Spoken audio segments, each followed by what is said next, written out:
Hello. Hello. Hello.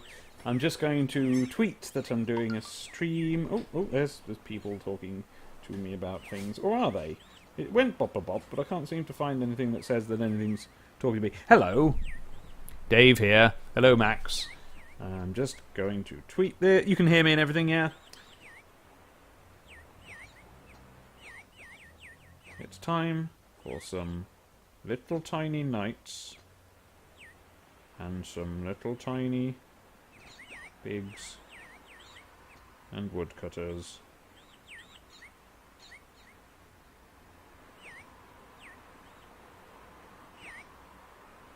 Join me for a stress-free environment.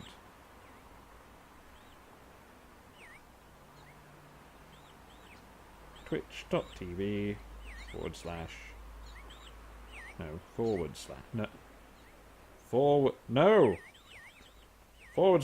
demon tomato. I have no idea what it was trying to change my thing to be.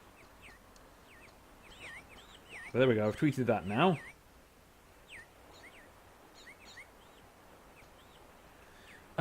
Yeah, hi. That is the game, yeah. So, we've got some settlers going on here. Now, you may remember that last time we found the portal, and we were going to travel through it to the next level, where we will learn what knights are really for. And I'm not just talking about, like, I'm going to show you. What I mean is, I genuinely have been unable to figure out how to do the fighting in this game. And I never really knew in Settlers 1 either. You know, I would just play it, I would just have a nice time, just enjoy myself. But now I want to know actually what I'm supposed to do.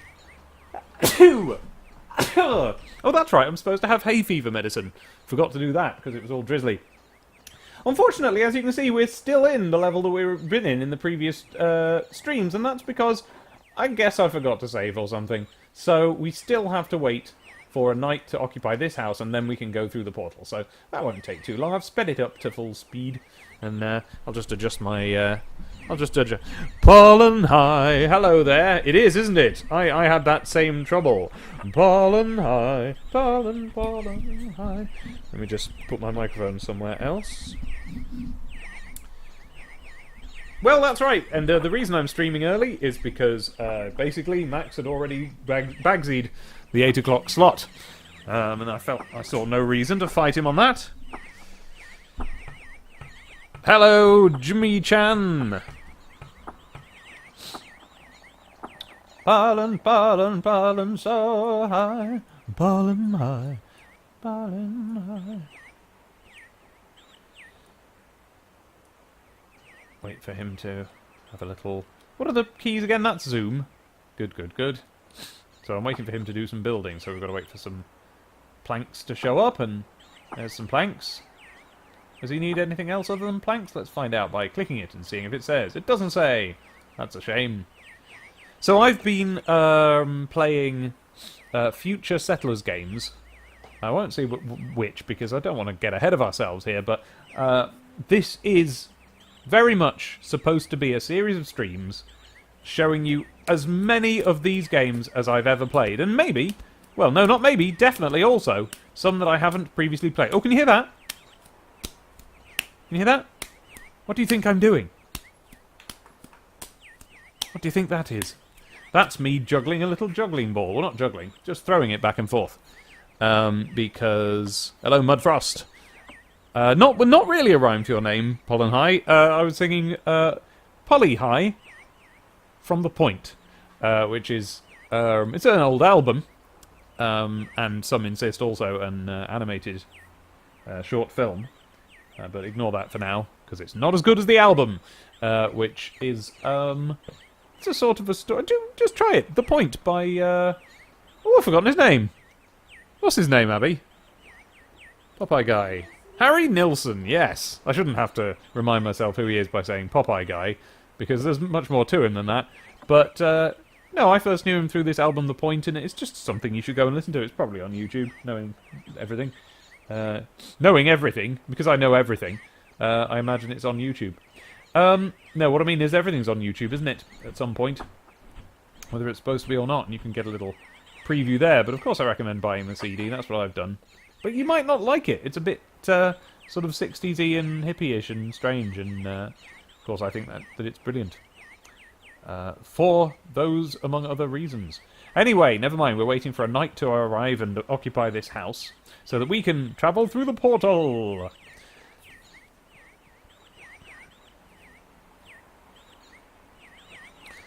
Right, what's going on? Brit's here. Hello there, Brit. Hey, guess what, Brit? Do you remember when I found that portal last time and I was about to go on to the next level and find out how I was actually supposed to have been doing the fighting all this time?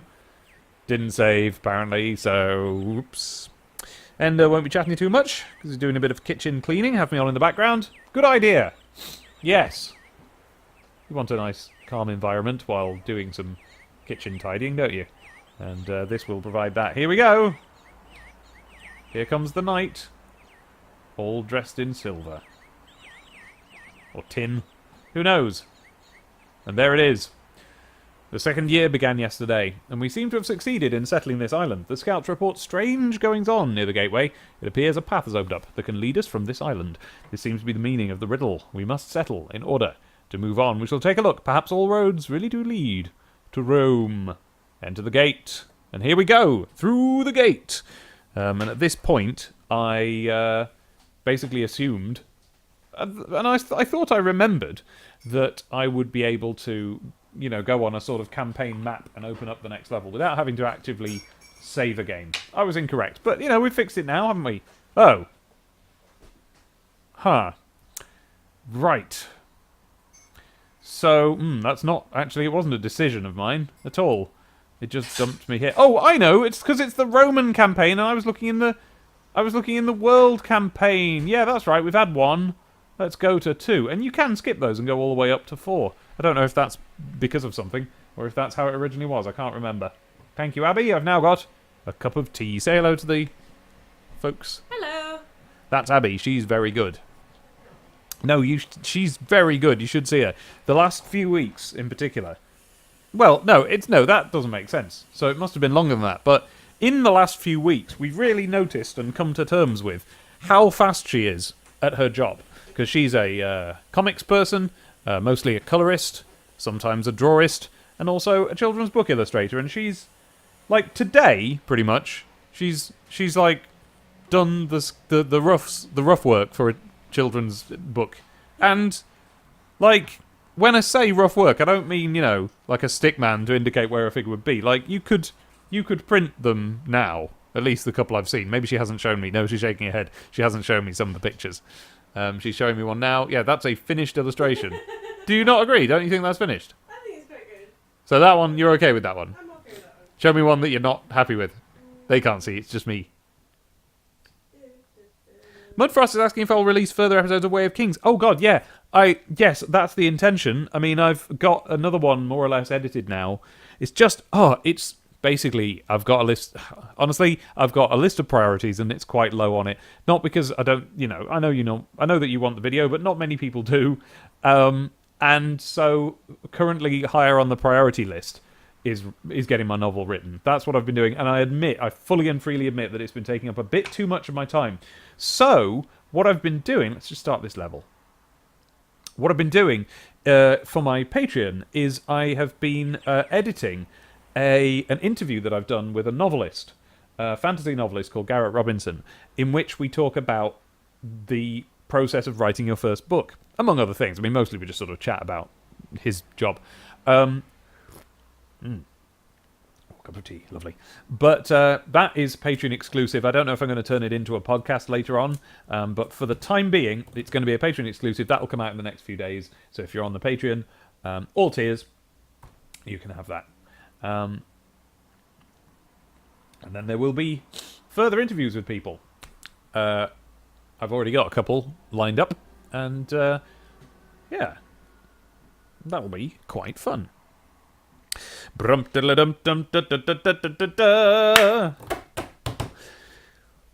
what else? Nothing else. It's time to play this game. Way of Kings, forget the novel, says Mudfrost. I mean, yeah, I'll do more, don't worry. It's not like I don't have to finish the novel to write to do another Way of Kings video. I would have to finish the novel if I was going to write Way of Kings, but I've already been beaten to it. Let's play the game. We've reached the second island, which appears to be uninhabited. The stock of fools, I thought that said for a minute there, but it says the stock of tools. Belonging to the good old Tortius is slowly being used up. We desperately need a metalworks to make new tools. Have we talked about Tortius before? Oh, is that the ship? Oh, is that the ship? That's why he says, "This is something as captain of the Tortius." Yeah, okay. Sorry, this game has an intro sequence. Do you know what? Let's see the intro sequence, because you've not seen it. Let's save this, so I've definitively got a saved game.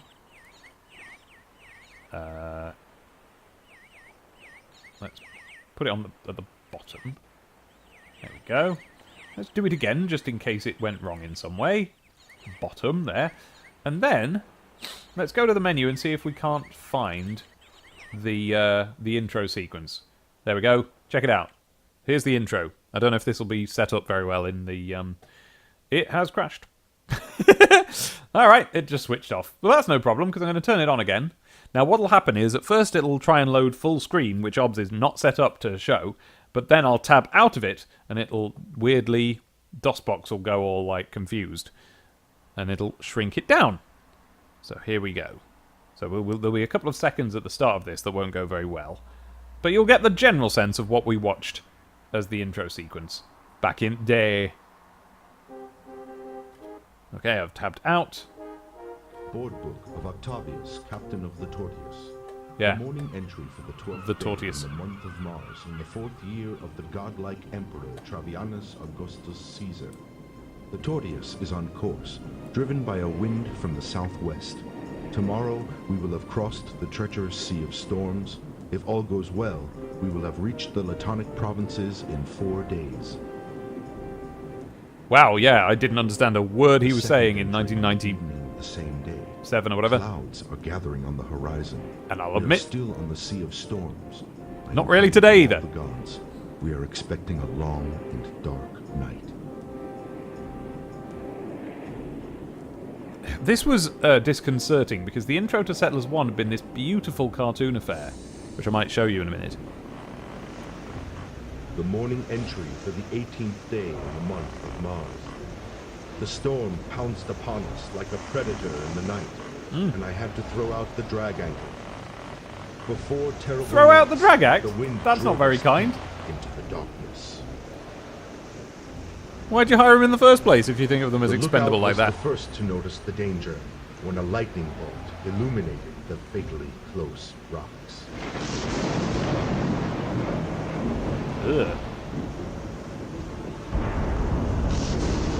It's weird to see these very simple drawings superimposed on, you know, an attempt at a 3D ship.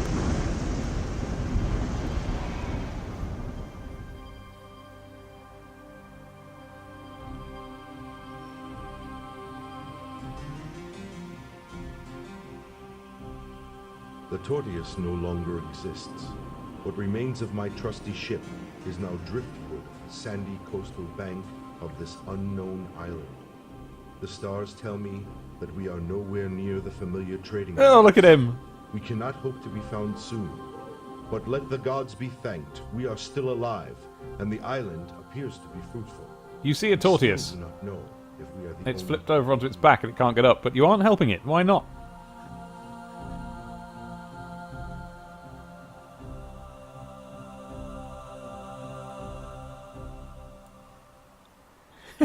Yeah, exactly, Max. So there you go. That's the intro. Now, let me find you the intro to Settlers 1. See if I've got that. I must have that. Let me load up my real Amiga. My real Amiga. Now, my real Amiga is very difficult to figure out how to get to do anything. Listen to the horrid music. It's really horrid, it's really horrid. Listen to the horrible tune. Boo boo boo boo boo boo boo boo doop doodaloo. I'm making it better by going doodaloo. I suppose I'm not really. Doodaloo doop boop doodaloo doop boop doodaloo doop doodaloo.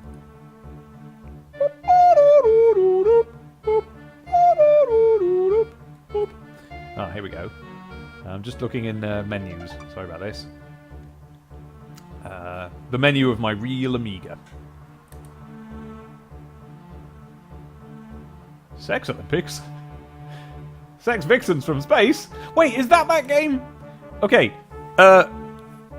brilliantly, a few years ago, not many years ago, really not long ago, my parents found in the room in our house where our Amiga used to be, like in the, and it hadn't been used since the 90s, they found this, like, weirdly sexy game that was kind of hidden somewhere, and genuinely none of us knows where it came from.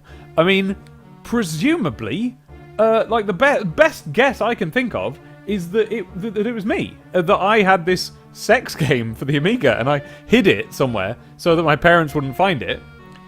And like, which, by the way, when you do that, you're always hiding it in one of your parents' things, aren't you? Because it's like your parents' house. So what I hid it in was my dad had this thing that that hung over a door of a cupboard in that room. And imagine like one of those. Oh, hang on, this is going to be too loud, isn't it? There we go.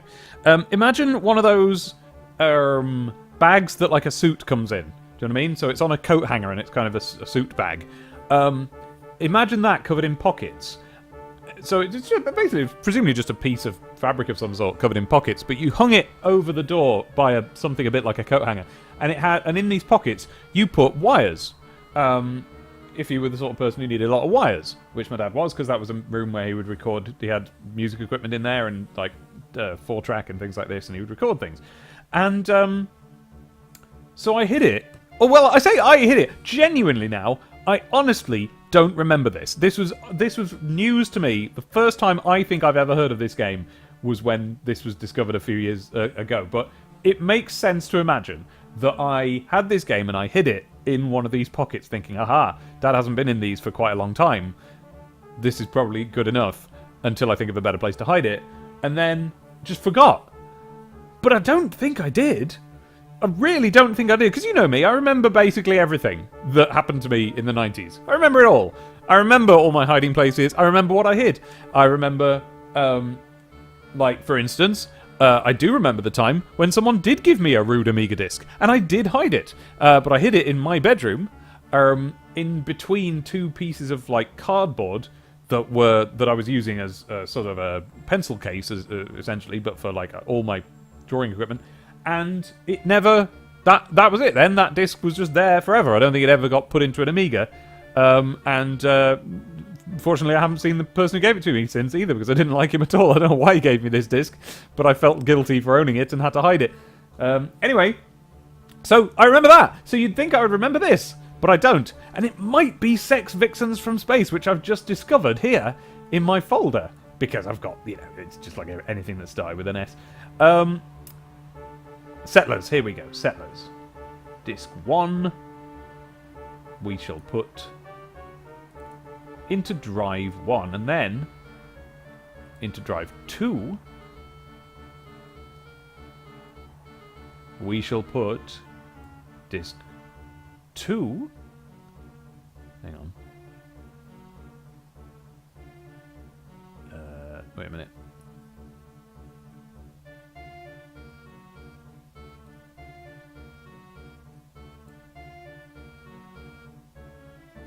Ugh. Hate this music. Ugh.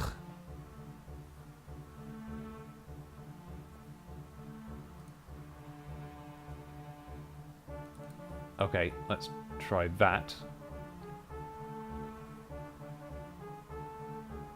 And then let's see what happens if we... Have I got the Amiga plugged into this? I must have. There we go. Yeah. And then let's go move to top. And let's shush up Settlers 2. Oh,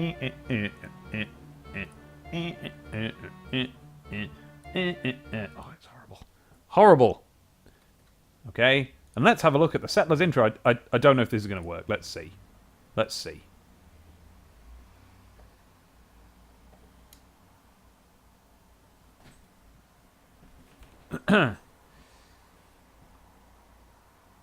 Well.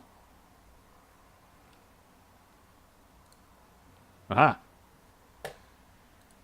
And let's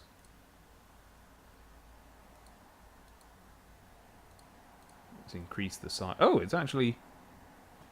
I don't know why it's appearing so small. There must be something in the settings that I need to change to make it bigger. Let's say display.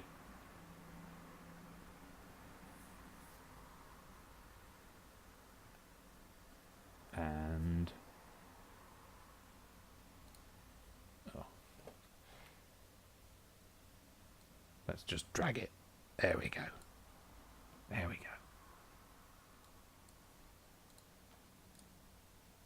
Okay. I think it's loading. I think it's loading.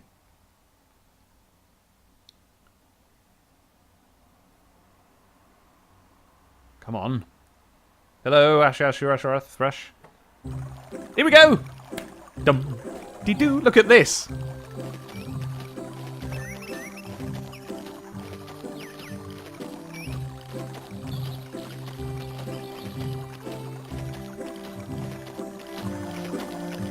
Isn't it lovely? This was the gold standard, see? This was a 2-disc long intro sequence. Unheard of on any other game. I gathered my family around on Christmas Day so that we could all watch this together. And I was right to. Look how pretty it is. Look how Settlers-y. Look at what Settlers was before they made it Roman.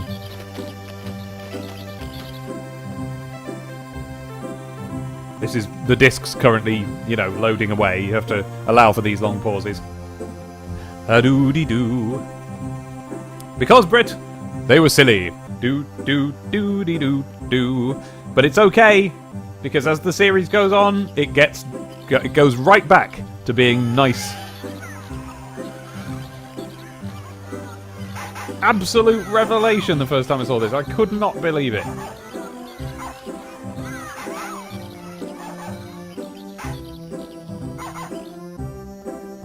And now we're going to say hello to our knight fella, who technically we are playing as in the Settlers.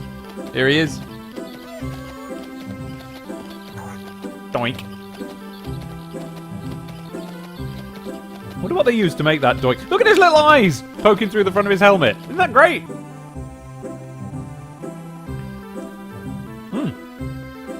Oh yeah, I forgot, because I had it installed on the hard drive. I think I've set it up to have disc 2 in. Let's find out.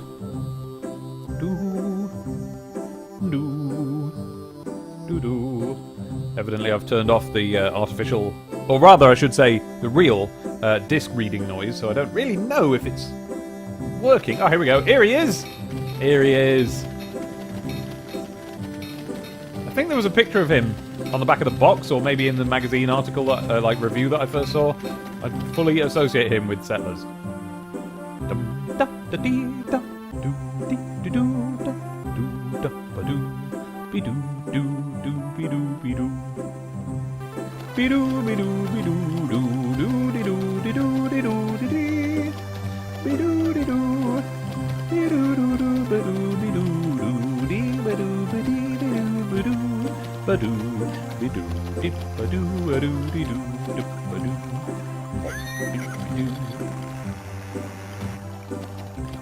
And then the horse neighs and they open the drawbridge. There's a good little bit of animation coming up here.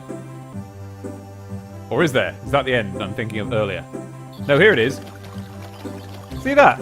That's a really simple thing. Just by sliding that nose left and right, they made it look like this guy's nodding him in. There he goes! I was always impressed by that. It's such a economy of animation, which of course is suitable for the game based on economy stuff. Yes, I mean it's kind of like the Sonic at the beginning of Sonic 3, isn't it? Where you go like, what is this? Is this a... Presumably it's a 3D model they made and then sort of scanned in or what have you. But there we go. Thanks, Amiga. That's enough from you. Let's go back to Settlers 2. Ugh. Yuck. Gross. Horrible music. Blur. So, let's have some Amiga music. That's what we were doing last time. What's an appropriate sort of Amiga music to go with Settlers, though? Answers on a postcard, please. We'll just have the Settlers music first. Here it is. I'll turn it down in real life so that you don't hear too much of it echoing back through my microphone. You never played Settlers 1, Brit? Oh, Brit. Oh, it's so beautiful. And if you want to see what it looked like without having to play it, then you can search for my video called Learning to Settle. In fact, I shall do it for you in a minute. Steven Hunter Dave, Learning to Settle. There it is. You might hear the very start of it because I'm going to try and turn the sound off before it loads. Nope, found it. Oh yeah, I forgot it has a terrifying opening that I've worked really hard on.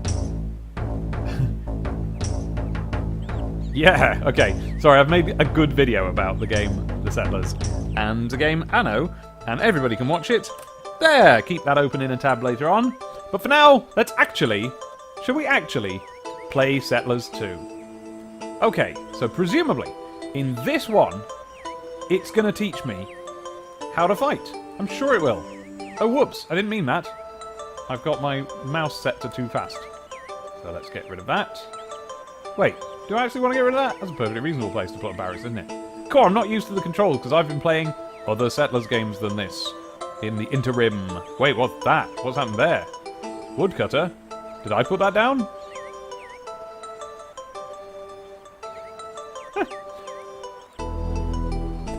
I do need a woodcutter. Normally I would have put him closer to these trees, but yeah, let's put him closer to those trees. Put him there. Woodcutter. And of course down here, stonemason. So you then, Brit, will presumably be irritated by my insistence on using Settlers 1 terms such as stonemason. So sorry about that. But I kind of have to. It's in my blood. It's the other way around to be easy. I've got to say, I'm surprised by how many of you have played these. I always thought they were extremely obscure.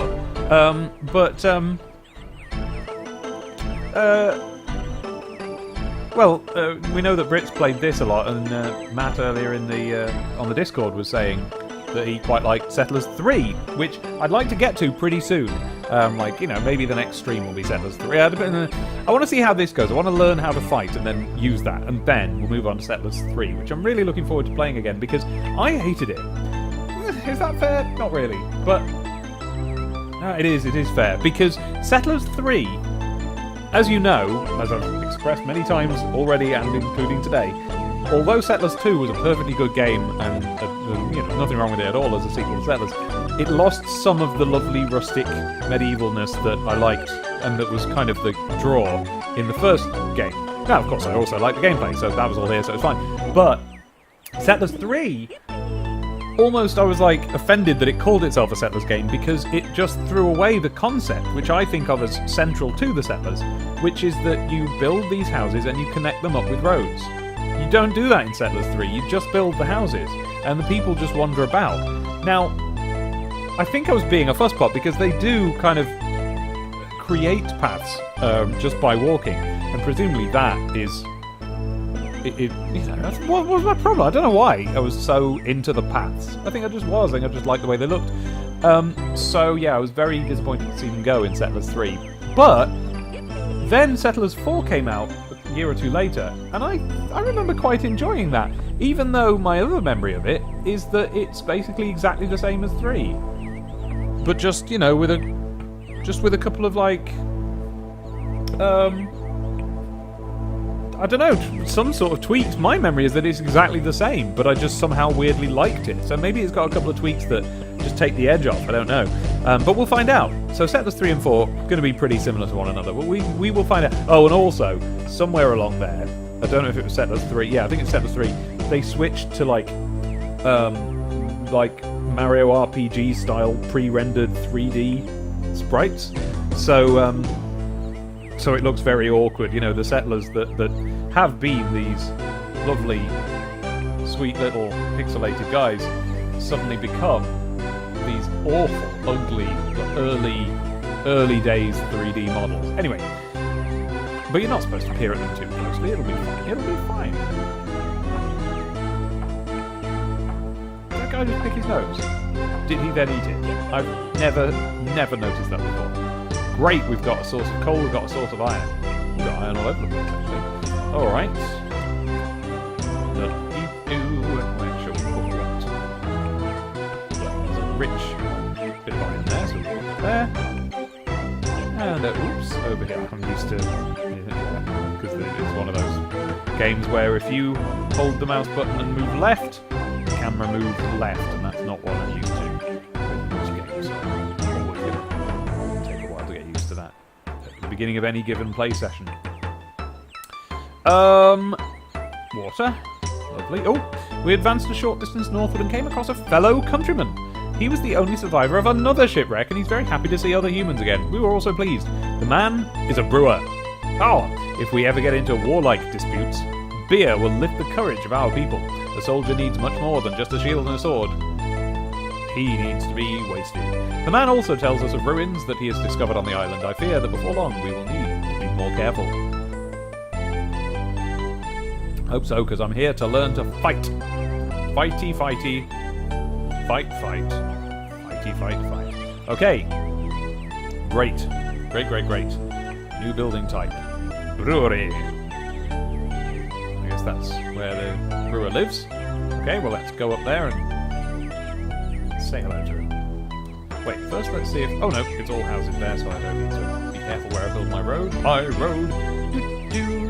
I've got a lot of wood, haven't I? I've got a lot of trees, so let's have another woodcutter. And of course, we mustn't forget that there's no point having a woodcutter if you haven't got a sawmill. Oh yeah, of course, is in the next one. Doof! There we go.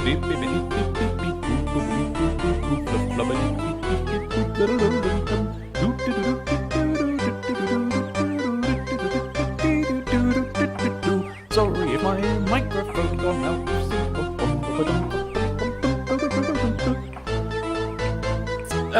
Alright, Blind Mudfrost, more Wave Kings, okay. Max never had Settlers, it never came out on the ST. No, certainly not. Brit says 2 and 5 were the main ones. Oh, really? I have never played Settlers 5 because I was revolted by it. The very, it looked so grey and drab, and the lovely little lumpy fellas that were my settler friends had been replaced with like fairly realistic looking human proportion men. What? Get off! So I never played it, and I was, and that was almost like I was like, right, I'm done with this trash. And then I played Settlers 6, which was, you know, sort of along the lines of a sequel to well, we'll get there because an interesting divergence in the series happened there. But I loved it. So I've bought Settlers 5, and we'll see. This time round, we will find out whether I like it. I might skip over it at first. I might start with the games that I know and show you those, and then try out the ones I don't afterwards. We'll see. I haven't decided that for sure. Oh, one of my toes is wiggling away by itself. You ever had that? You ever had that happen? Just wiggle away by himself. Stop it, toe. Also, sort of feels okay.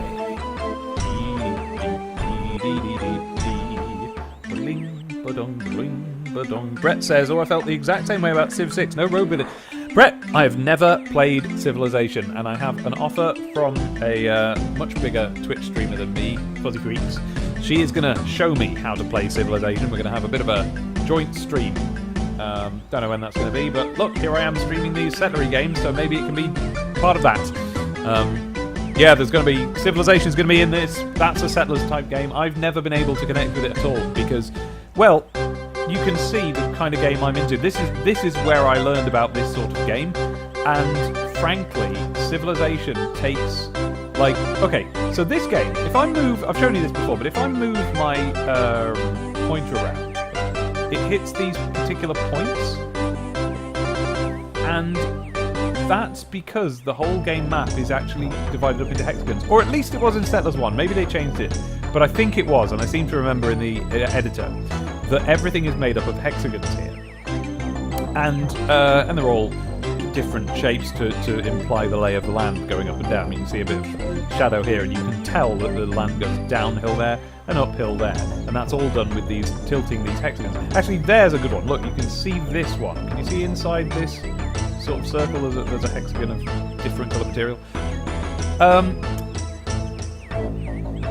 But they disguise it. They make it look like a rolling plane. Civilization is more like a board game. It is divided into hexagons.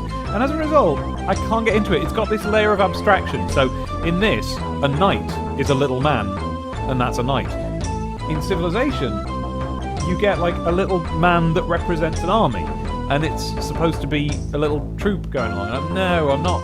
It's all too abstract for me. But I've never got into it because of that, and I understand it's a very rich and rewarding game to get into. So I will. Brent's a big Civilization fan. Fun game to play with me. We found the ruins. They contained building plans for a watchtower. Oh, now we should consider building fortifications. I'm more convinced than ever that we are not alone on this island. Advance into the interior of the island. Pay close attention to the supply of provisions and raw materials. Oh dear. Okay, so we haven't got much raw materials in this level. That would imply, wouldn't it? Right. So I should consider building fortifications, and I've got a watchtower thing. Building type. Okay, will a watchtower expand our realm or not? That's the question. Let's try plopping one. No, I can't. I'm not going to be able to connect that up, am I? Yep, go away! No, I'm not going to be able to connect that up because of all the trees. So step one, let's get rid of some of the trees. Cutter again.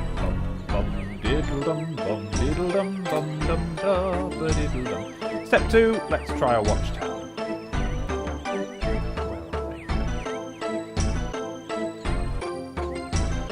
Oh. Well, that's a guardhouse, not a watchtower. Did you mean watchtower? I mean, did you mean guardhouse? Because you said watchtower. That's why I've got the word watchtower in the head. Alright, well, I can't think of any reason not to build a guardhouse. I think that's just a bigger Knight's Hut. It definitely does expand the realm. Can't be fully sure, though. And meanwhile, I guess we'll... let's be safe. Let's put guardhouses down in different directions. Now, what's the benefit or the drawback of building a lovely big guardhouse as opposed to a normal Knight's Hut or barracks, I believe they're called in this?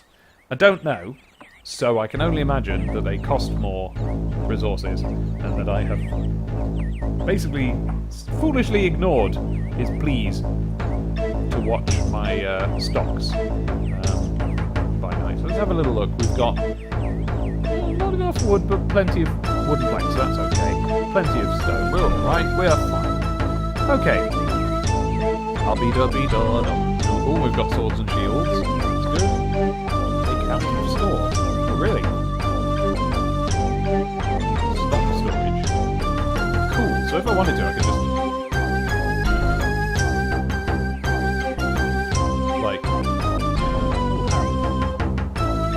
I could just select something and have it taken out of the store and just put it outside. Well, the swords would look nice, let's try that. Take out a sword. Okay. And then... are they going to all start popping swords out? Yeah, there they go. Oh wait, are they taking everything out? No. Just a coincidence that there's a load of stone hanging around there. Take some stone away so we can see some swords. I want to see some little swords. Some little widdly swords. Some little widdly swords. Well, if you're just joining us, here we are playing The Settlers 2, a village building game, and a generally calm and relaxing environment in which to forget one's ills. And actually, because of the pace of the game, and all Settlers games, it can feel rather like you've only been playing it for a couple of minutes when actually you've been playing it for hours and hours. So it's also important to keep an eye on the time. Abby says I'm fine. Oh, sorry!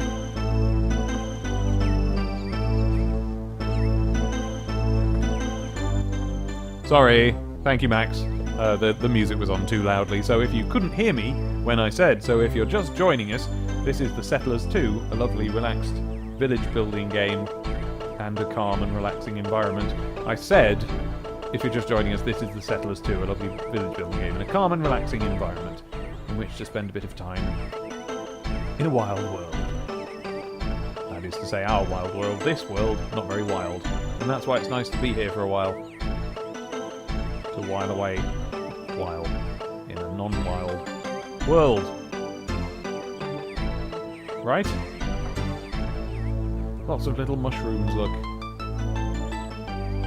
And there's a level editor that came with the expansion pack. And it did allow you to put down all of these little details. You could put mushrooms down wherever you wanted, as I recall.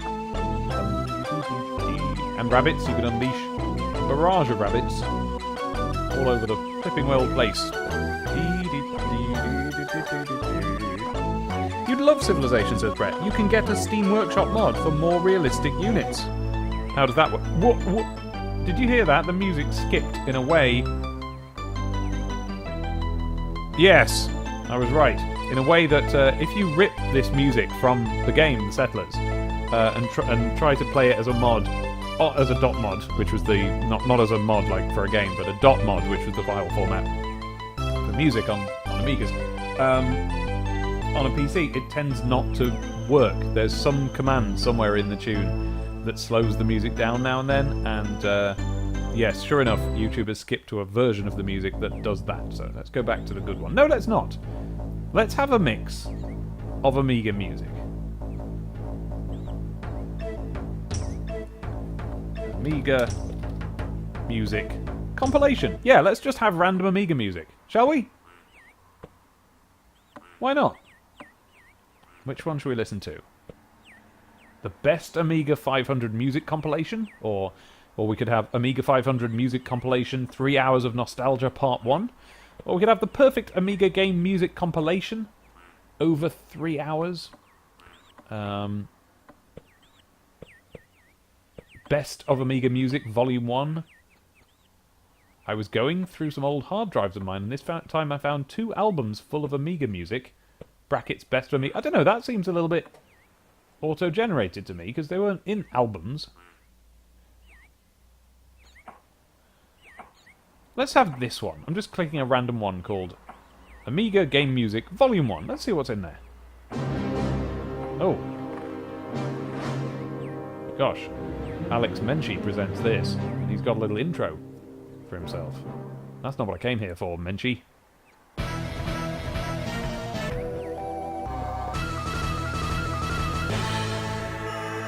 Okay.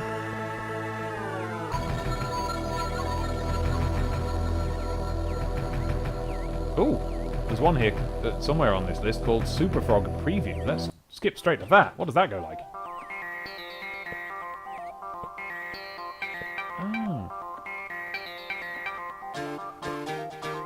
I have heard this.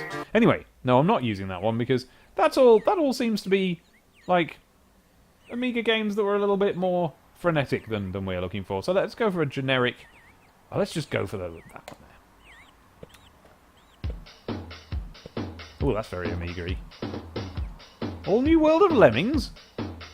No. No, I don't want that. Okay, let's try the top one then. If you write anything on your computer... That's an advert! Go away! Pretty much I want to advertise other people's things on my stream. Alien breed.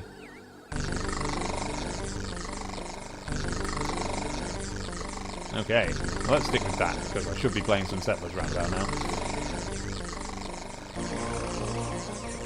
Okay, well that guard tower's now been built. You knew that, because you've been watching it, even if I haven't. Has it? Well, it hasn't quite. Look, he's still putting the finishing touches on.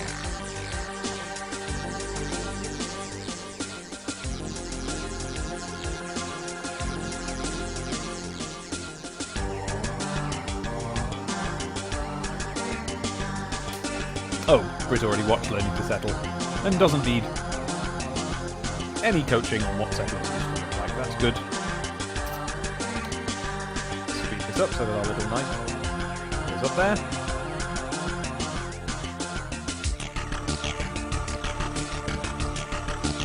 The Amiga, that was a computer that was very good for music because it had a samples-based sound chip, and that's what you're listening to now.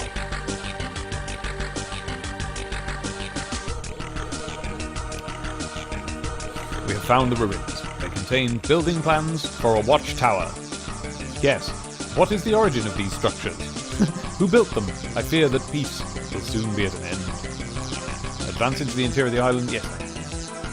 Okay, so I now will be able to build a watchtower. Now let's do that. There it is. Great. And let's see if it expands our realm or not. Might do. Might not do. Oh, hello. Here's another one over here, look.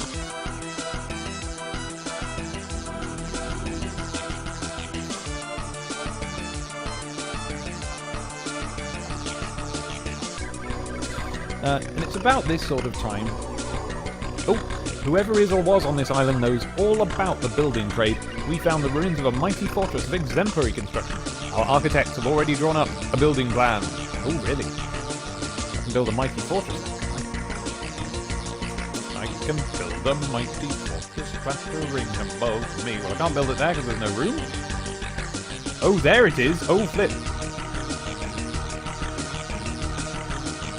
Okay, let's expand that way.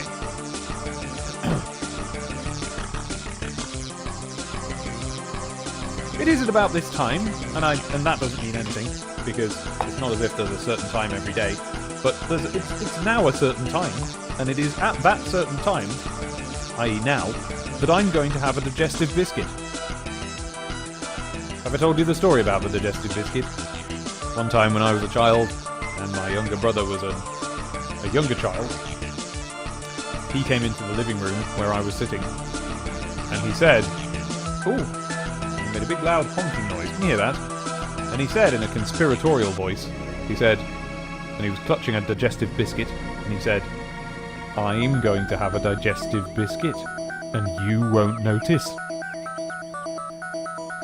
But I did notice.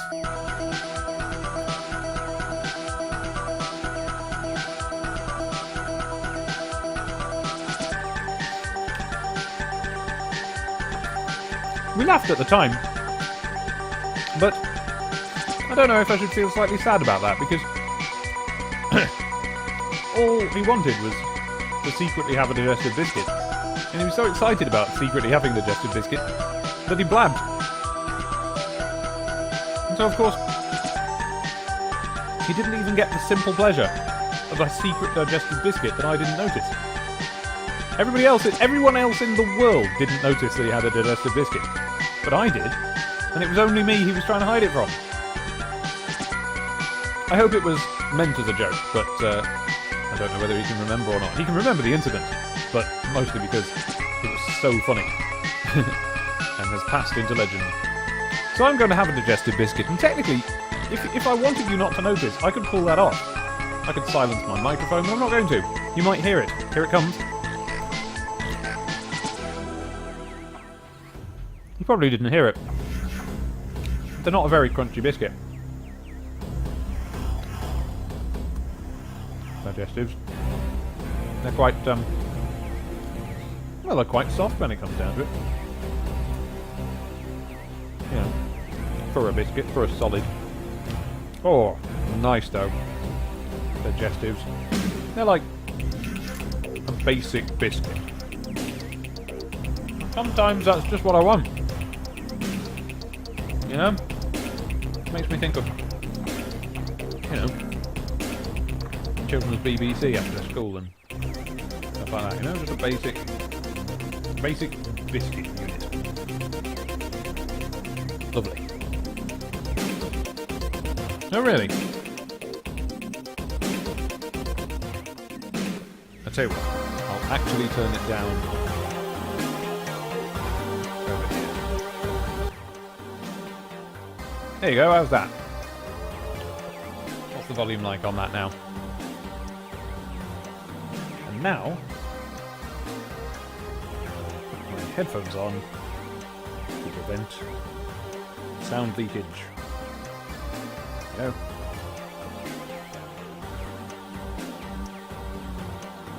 If there was any echoing back earlier, there ought not to be any more.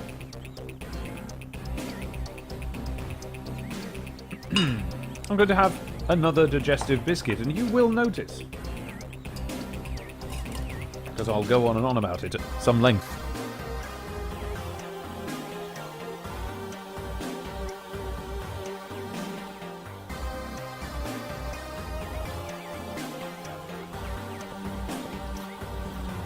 You hear that? Digestive ASMR.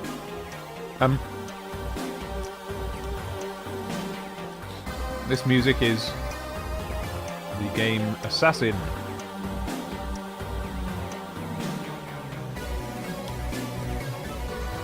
By Alistair Brimble.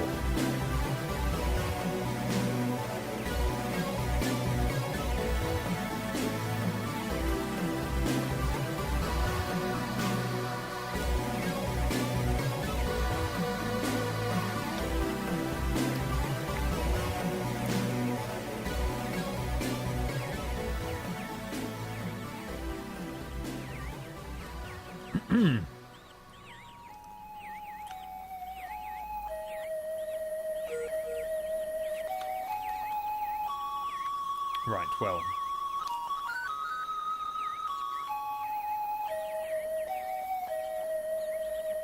Let's continue to expand.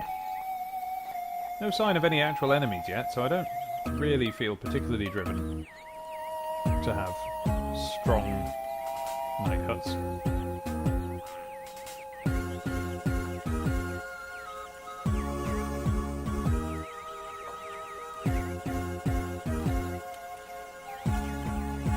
Is this the music too? I haven't heard this before.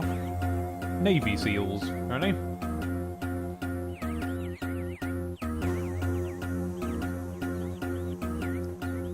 Oh yeah! Oh, there's one key difference between Settlers 1 and 2 that I haven't mentioned yet. Which was a real oversight. So,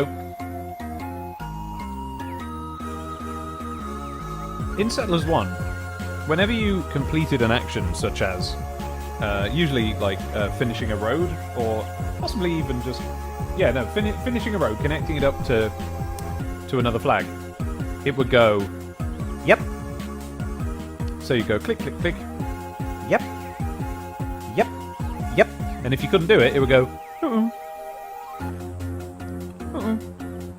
if the area was blocked. And it was so lovely, and I don't know why we can't have yep in this game. Yep. Mind you, that was Amiga, and there was a lot more use of, you know, sort of fun use of samples, because on the Amiga, the sound chip, as I've just mentioned, the one you're listening to here, all sample driven, and so people had, it felt like it was something that you should have fun with, you know, and that's why you had Worms, for instance. Everyone in that, all the worms had little voices, and they went fatality and things. And Lemmings, of course, the famous "Let's go, oh no" thing. But then by the time you get to PC in this game, it's just sort of normal, you know, the sound in games is normal by then. So even though technically they had more power to do more stuff like that, it just didn't seem like fun anymore, so they didn't bother.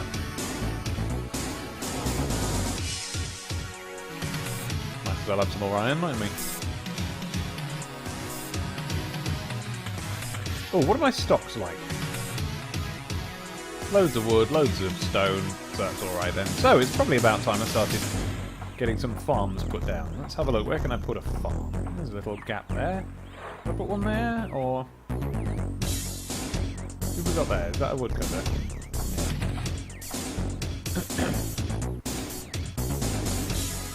Let's have another stonemason there. Just to tackle some bits. Where else? Actually, this is better. Probably there. Yeah. Well. Let's just explore other avenues first. There, maybe.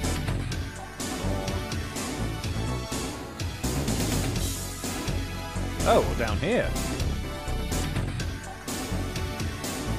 Yes, why not?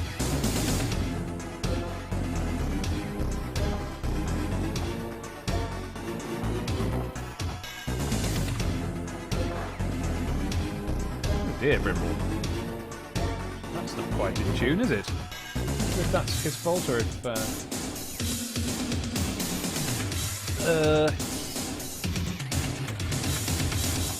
or if it hasn't quite translated properly in the recording for this video that we're listening to. Oh! It's all my swords. Okay, so having established that, can I now... Oh, okay, I don't... Okay, so I don't have to click that. I just... On, off, on, off... Oh! Or if I click that and then... Yes, okay. Cool. Oh! This music's not very good. Our territory is expanding and transportation routes are becoming longer and longer. We must build a storehouse so that we can respond more quickly to the needs of our people. Yes, I agree, Octavius. But where shall we put it? Octavius, captain of the tortoise. I think we're going to need more than just the one storehouse, but where shall we have one? There, maybe, or there?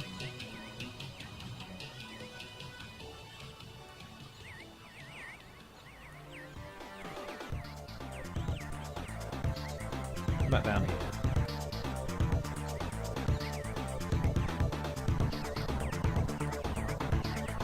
And I'm having another digestive, because I'm a bit peckish. This is biscuit number 3. Too many biscuits, you might think. But I'm here to tell you that that would be reasonable.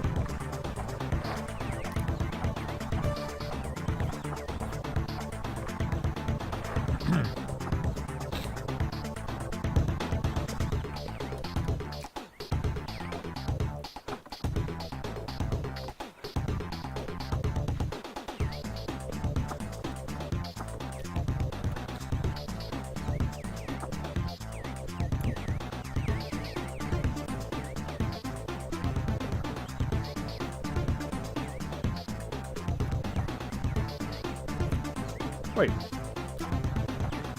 Is that where I've put my storehouse? No, that's right next door to the... No, get rid.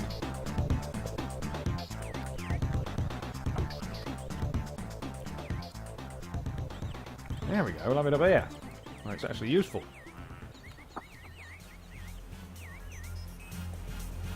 Oh, is this body blows? Yeah, body blows! My friend put this on a tape for me before I had an Amiga at all. Bip, bip, bip.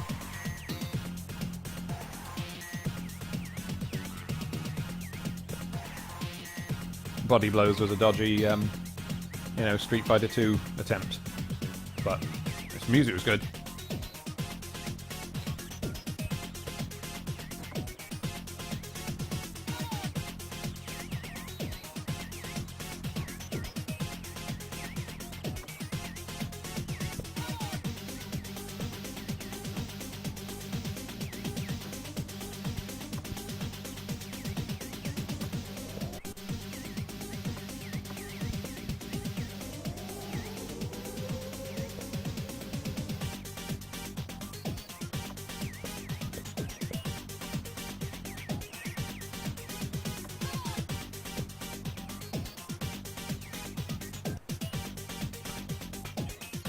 Yeah, whoever made this video has got slightly dodgy Amiga recording setup.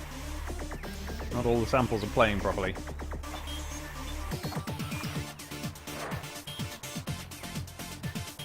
Bum-ba-dum-ba-dum. Bum-ba-dum-dum-ba-dum. Dum-ba-dum-ba-dum.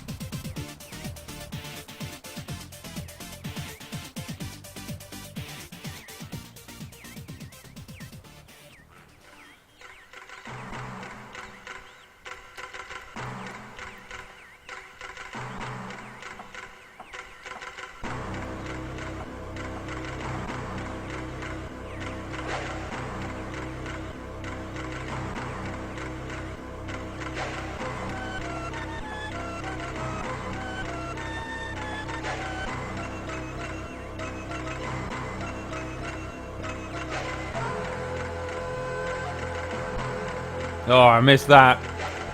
That rusticy panpipesy sound with the little twiddle at the end. Used to get that in everything.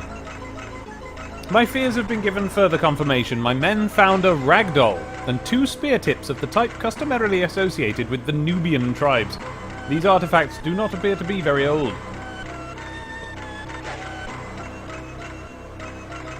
It was only to be expected. We came across the Nubians. At first everything was very friendly. They even told us about their holy relic, and it quickly became obvious that it was one of the gateways. They have denied us access to their holy relic. We shall have to fight to obtain access.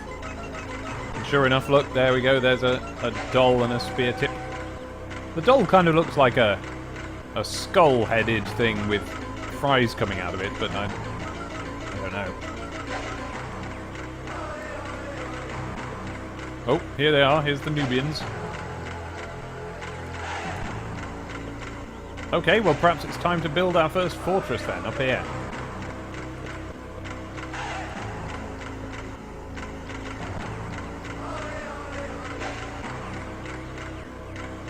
And then...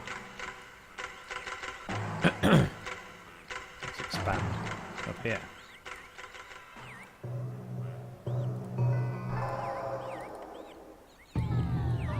Ooh. Ooh, what strange noises. This is a game called Cult. Ooh. Oh, listen to this. It's quite fun, isn't it? Very threatening and ominous. Not very good for this game, but...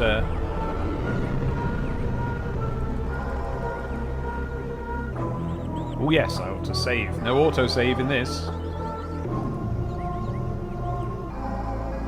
Actually, there is. There is if I make there be.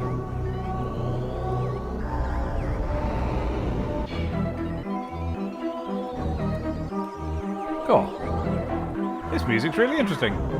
You could do some really interesting stuff on the Amiga.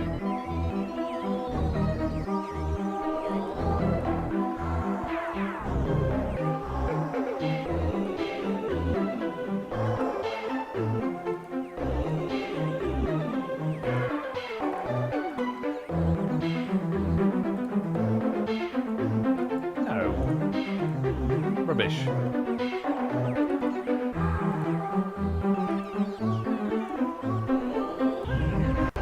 Geologist time. Because I need some gold if I'm going to be getting on with any of this.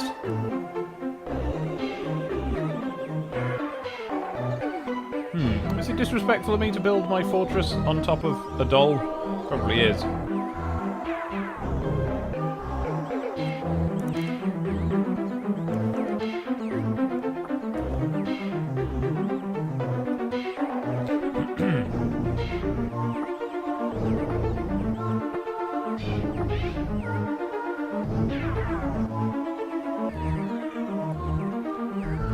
How are my stocks and supplies now? Yep, still plenty.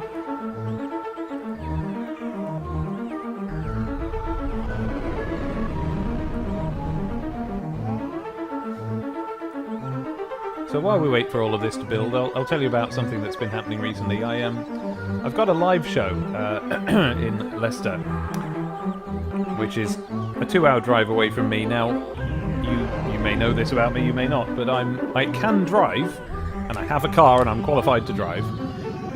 But I don't have that much experience with driving. I drive very regularly, as in every day, but only really in the immediate surrounding area. So rather than, you know, exercising the part of a driver's brain that sees new situations and reacts to them, I'm basically just doing stuff I already know how to do. And all I have to react to is whether or not there's anybody in the way. I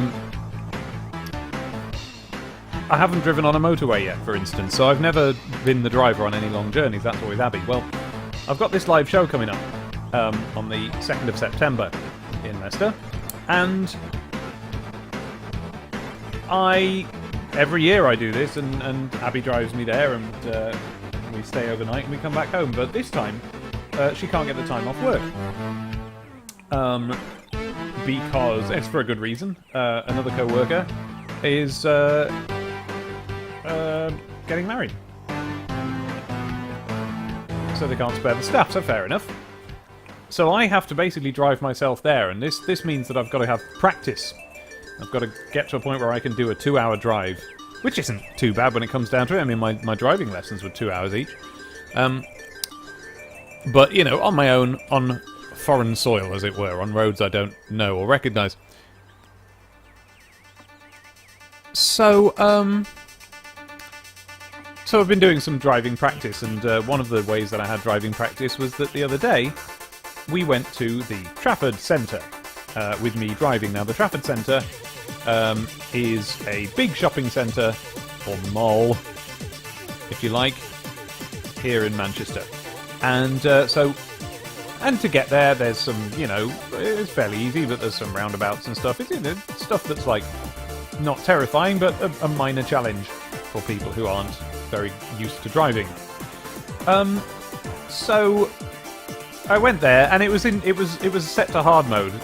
All the usual roads were being operated on because they're putting in a tram system down there, and this music's too frenetic for the Settlers. I'm going back to the Settlers music, okay? I'll keep it on while I get it, but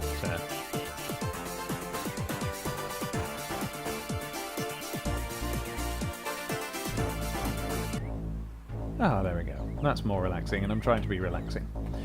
So, we went to the Trafford Centre, a great big shopping mall, and one of the reasons why was that it was my mum's birthday coming up.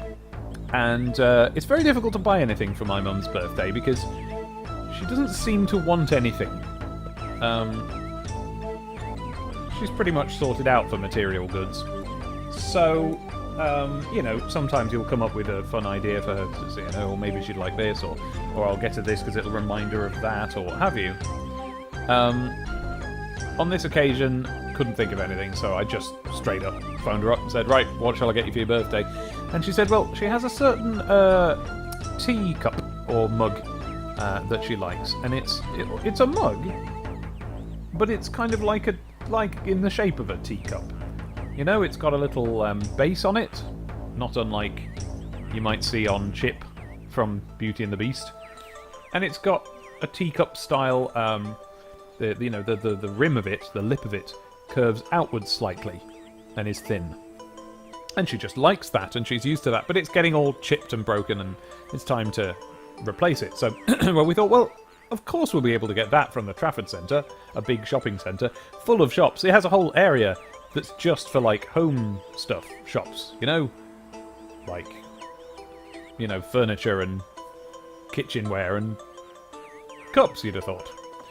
So, there, I drove over there, and the drive went perfectly well. There was like I say, lots of closed roads and diversion signs, so we had to kind of find the way. But it was fine. I'm a bit worried that it was perhaps only fine because I had Abby there with me navigating. And we have a GPS, but it's it's an old one, and it's from before they changed them so that you have to they have to update. So the maps in it were last updated in 2012, and frankly, it's useless. Whenever we do a longer drive, you know, of even an hour or more, Abby will be the driver, and we'll have that on. We'll have the screen on, and of course it's handy. It's got a little map you can look at, and it tells you the general direction you need to be going in. But I will have my phone with Google Maps on it, and I'll be actually telling her, no, don't go that way, go this way, because it's always wrong, this GPS. When you compare it to Google Maps, it's just always wrong about everything. Sometimes it's wrong about where the roads actually are. You know, there's been new roads put in, or you know, roundabouts have been converted into other things, or vice versa. So I'm there saying the actual decisions we need to do. So really what I need to do is get myself one of those holster things for a phone and use that as my GPS when I drive by myself. I'm a little bit worried about how that's going to go. We'll see.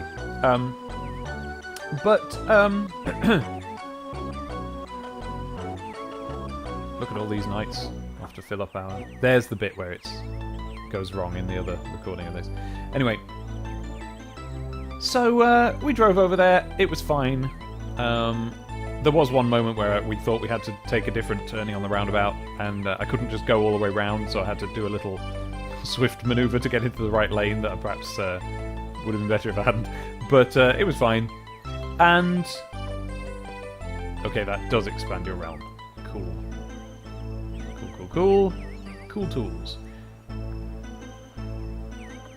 Wow, that is a lot of nights. We're going to be unstoppable with that number of nights. Next to this little weedy little place. Lovely. So, we got there and we looked around the shops, and no, they didn't have any cups that were anything like what we were looking for. I mean, they barely had any cups. You'd think that there would be a cups shop in a giant super mall full of shops of every description, if you describe shops as having clothes in. I don't understand how it is that... Have you ever walking through town recently, like in the last few years? It used to be, and I understand why this is, the internet, Amazon, but it used to be that there would be different sorts of shops for different things. You know? And so you might enjoy a video game shop. Those are all gone. There's only game left, and that's like taking the concept of the video game shop and making sure that it's the most boring it can possibly be. No longer worth hanging out in. I remember when I was staying in Liverpool, I lived in Liverpool for university, and there was a game shop there called the Chip Shop. Very good name for a game shop. And it was just an Aladdin's cave. You know, you walked in and floor to ceiling, packed, hung with just all sorts of fascinating things. I was there when the GameCube was new, and they had the Japanese boxes for the games, which were these lovely little cardboard little boxes, compared to our giant stupid DVD case style ones. And you know, same goes for Game Boy as well. Double goes for Game Boy Advance, in fact. And that's what game shops used to be like. They used to have odd things and rare things. Now it's just game. It's just got they've just got PlayStation stuff and, you know, overpriced controllers and,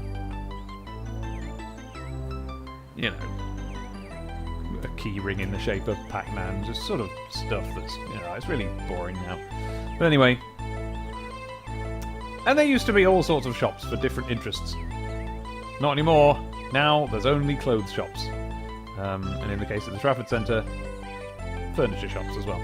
Well, anyway, so we thought if we go to the furniture bit, we'll find the sorts of cups that we need, and we went looking, and there was no sign anywhere of the sort of cup that we wanted. They have cups, of course, but none with a pinched, thin, outward curvy top bit, and none that looked like a teacup. And the ones that they did have that had a promising sort of lip to them were kind of like... It's weird to describe. Imagine a mug that's just suddenly stops halfway down and is like flat. Like a sort of tin cup. Like that one that the World War soldier is carrying in that propaganda painting where he's got a lovely cup of tea or Bovril or whatever it is he's got. Didn't look good. That's not right for Mum, you know, she's looking for a flowery... She sent me a photograph of it. Or rather, she had... My brother sent me a photograph of it. And it's, it's got flowers on it, and it was nice. So we looked everywhere at this Trafford Centre, and we didn't find a single flipping thing. And we gave up. And we just accepted that she wasn't going to get it in time for her birthday. Because we were going to see her a couple of days later. So, dejectedly, we we went home, and well, we weren't very dejected. We just had a lovely dinner, but we went home, and there Abby found a shop that does loads of mugs. Exactly what I was hoping to find in shop form in the Trafford Centre. She found in website form, and it's just it's just a mug shop. And it turns out that there's a name for the kind of mug that resembles a tall teacup. It's called the Suffolk shape, or at least it is on this website. And we found one, and we couldn't get one with flowers on it. They'd run out of those because they were very popular. Because they're nice, they're well painted and all that. So we got one with a bird on it, and we ordered that. I think it's China, so I wonder how many pieces it's going to arrive in when it arrives at my mum's house. But we'll cross that bridge when we come to it. Anyway, there's a punchline to this story. You wouldn't think there would be. You wouldn't think there'd be any kind of twist to a story like this of just us going to some shops and buying a mug, would you? Especially one told over the course of 35 years of gentle, absent-minded settling. I didn't mean that. What have I built there? I don't want that. That's wrong. It's a woodcutter. That's not what I want. Sorry, woodcutter. Bye. I want to expand. I want another barracks. And I bet when a soldier goes in there, it'll probably mean that that's not a very good place for one anyway, so we'll see what happens. Yeah, there's a little twist to this story. So Mum came over. It was her birthday. And I told her the story, and I said, yeah, we didn't find one, and we were going to get you one with flowers on, I said, to match the one that you already had, or at least to resemble it, to remind you of it. But they'd run out of ones with flowers on, so you're getting one with a robin on it. And she went, just the next thing she said wasn't particularly connected to that, but she just was. I'd put into her head the idea of talking about cups with flowers on, so she said, yes, the cup that she had, the one that we're replacing, it had a particular flowery design on, which matched a pair of sort of body wash bottles that came in it. It was part of a Christmas set. You had the flowery cup, and in it some flowery, shower gel and some sort of, probably conditioner or something like that. Just little, almost hotel-style little squeezy bottles that you put in on your shower shelf and you use. And I went, oh, and I recognised that because for a while we'd had two little squeezy bottles just like that on our shower shelf. And that could be connected up, but it isn't. Inefficient. And so I said, I realised what had happened there is that she must have wanted the cup, but not the body wash or whatever, and she must have given us the body wash. And I said, you gave us that? Oh. That was silly. And she said, no, I didn't. The same person who gave me the cup with the body wash in also got one for you. And I had this moment, and I, just out of curiosity, turned round, and I opened the kitchen cupboard, and I looked in the most obscure part of the kitchen cupboard, the furthest corner, that's hardest to reach because it's over the sink and it's kind of difficult. And sure enough, there was the exact mug that Mum wanted replaced. Pristine. Barely used. Ever used? Probably not. Not the slightest scratch in it. Not the slightest chip. All that effort, and I could have, I already had one. I could have passed it off. I could have lied to my mother and said that I went to great lengths and I found the exact kind of mug that she wanted. But I know what you're thinking. The thought wouldn't count in that case. That wouldn't be a very good present. So I'm keeping that, and that's going to be her mug when she's here. I'm going to make her tea in that from now on. And that is what I did on this occasion. And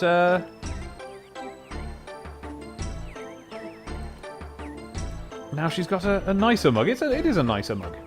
It's the one that I've bought. It's quite a mug. Oh, I've just realised there's me building farms habitually because they're a nice thing to build. Ah, look, here's a lot of space. Why don't we have yet another farm? But I'm forgetting to build any of the things that you need to put next to a farm to make it worth a damn. things such as a windmill, which is Chaucerian for windmill. Now, where shall I put that? Shall I put it here and... Ooh. I think the video's just changed to Amiga Music IK Plus main theme. No, that's too frenetic. Oh no, this isn't a very good playlist. It's an automatically generated one. Let's find one of our own. No.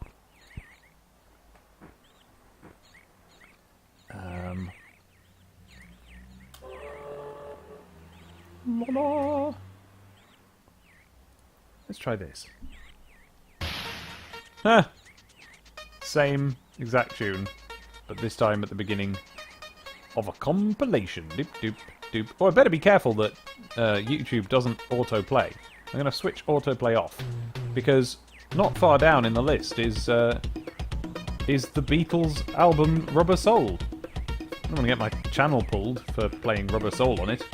It's a good album. I'd be happy to play it by myself, but not while you're listening.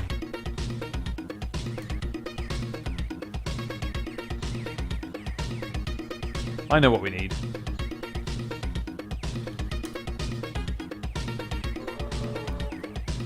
I know exactly what we need.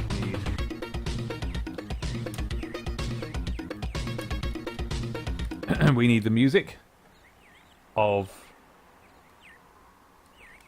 Lotus Turbo Challenge. Is it Challenge 1 or Challenge 2?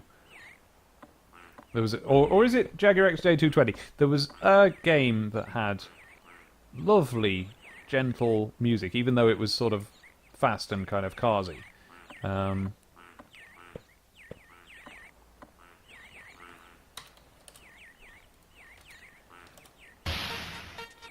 No. Here we go.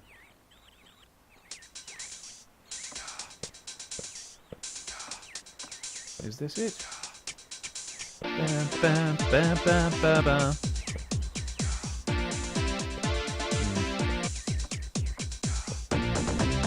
No, that's not gentle.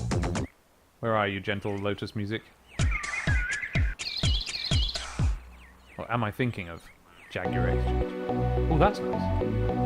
Oh, I can keep that on. Yeah.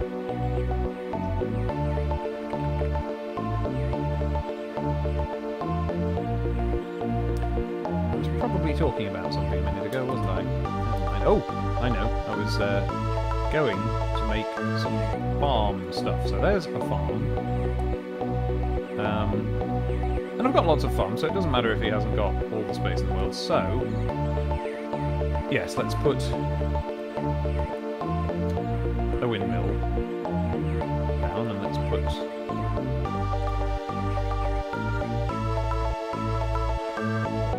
the bakery down. Let's connect them up. No. Everyone, please, order as many Oh no! tiny tapas as No! you wish. Thanks to your Amiga, Oh no! energy. There's going to be adverts, and they're going to be Meerkat adverts. Okay, this obviously isn't correct, so let's try.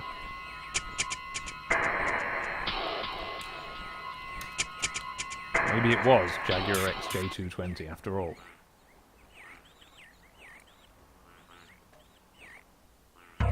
Yes, here we go. Listen to this. It's lovely.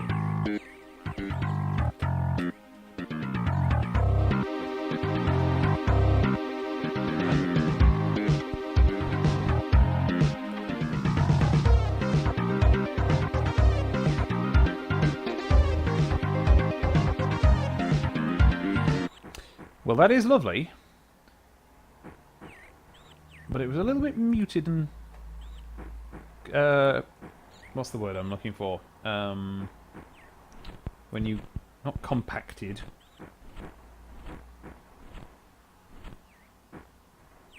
Well, anyway, let's see what this one's like.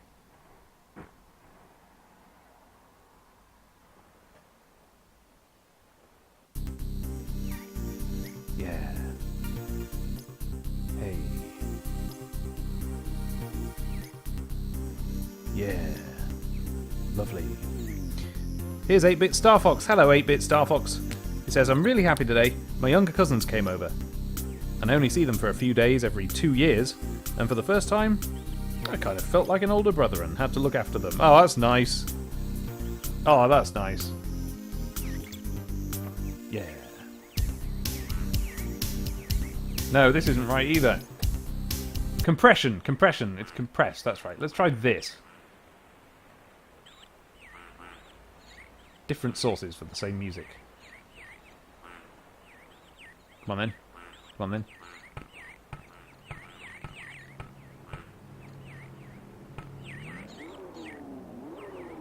Oh, even the engine noises were sort of gentle in this game.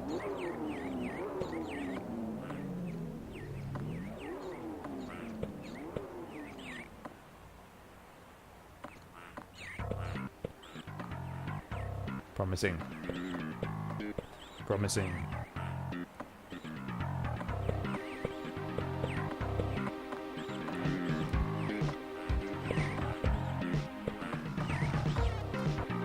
Yeah.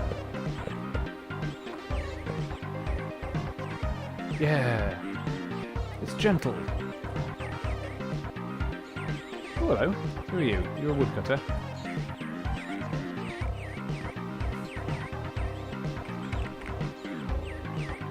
Evil woodcutter. Well, no, they're not evil over there.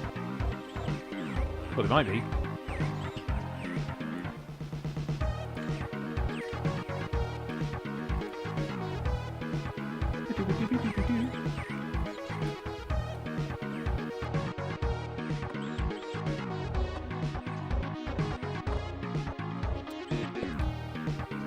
And so I've already said who I'm going to be playing Civilization with.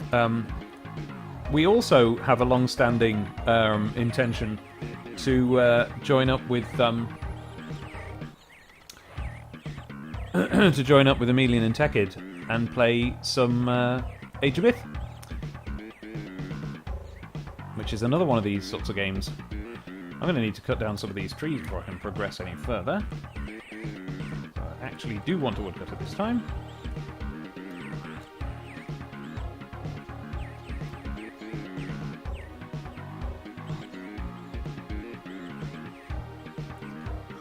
Oh, dear me.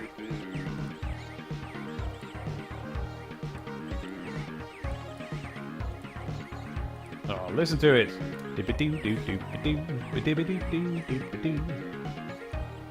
It's so gentle.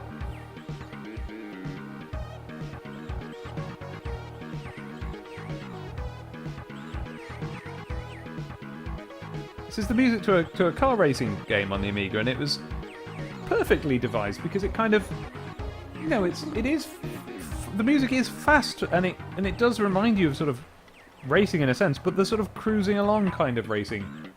It sort of invokes the, you know, the curves and gentle shapes of an expensive sports car in music form. Very cleverly done. Gentle music that your hard mates still liked because it was about cars.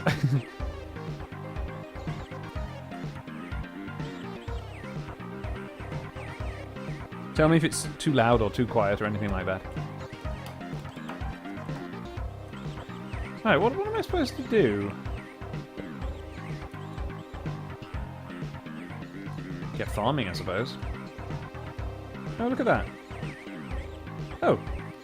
I was sure it didn't have its sails on then. Perhaps it didn't, and it just came on just in that split second.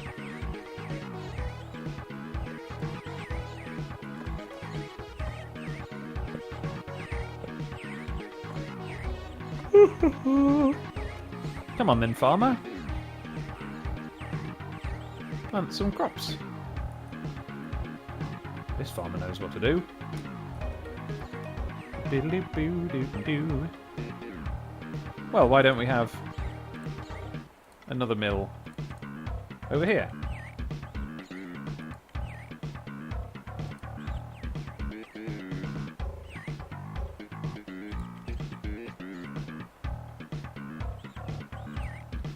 And another lovely little bakery. Wouldn't that be nice?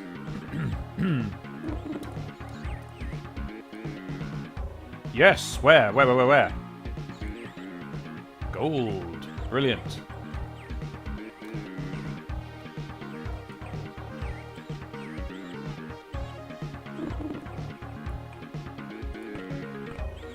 Gold again.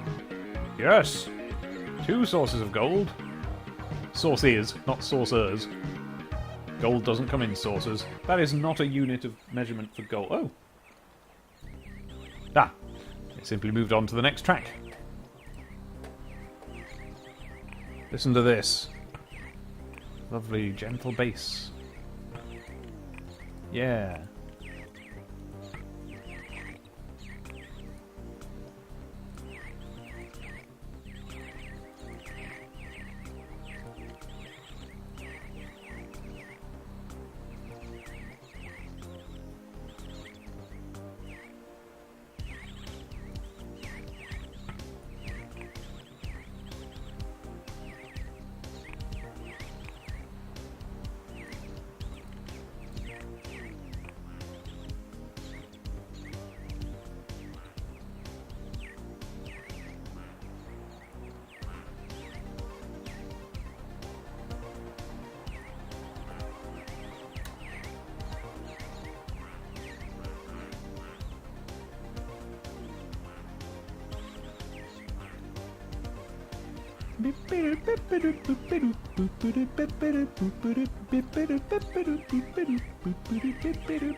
Well, I mean, this is all well and good, isn't it? But now what am I supposed to do? I'm feeling a little bit directionless. And you were going to teach me to fight, Level. Come on, Level. Bum, bum, bum, bum, bum. Let's settle this once and for all.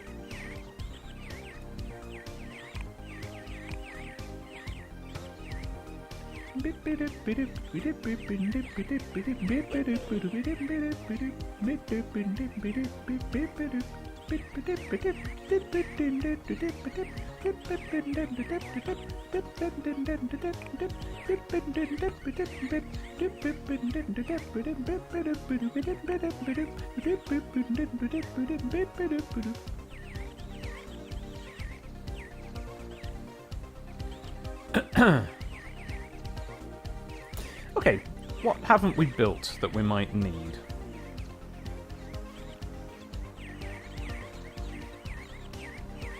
Got most of that. We don't have a hunter. Oh, and tell you what else we haven't got. We haven't got any pigs. Why isn't this farm planting any crops? It's not a farm, that's why I've gone and built a sawmill! What a plonk! What a giant plonk! I don't know what you're milling away at. There isn't any wheat. Must be getting it from this farm down here.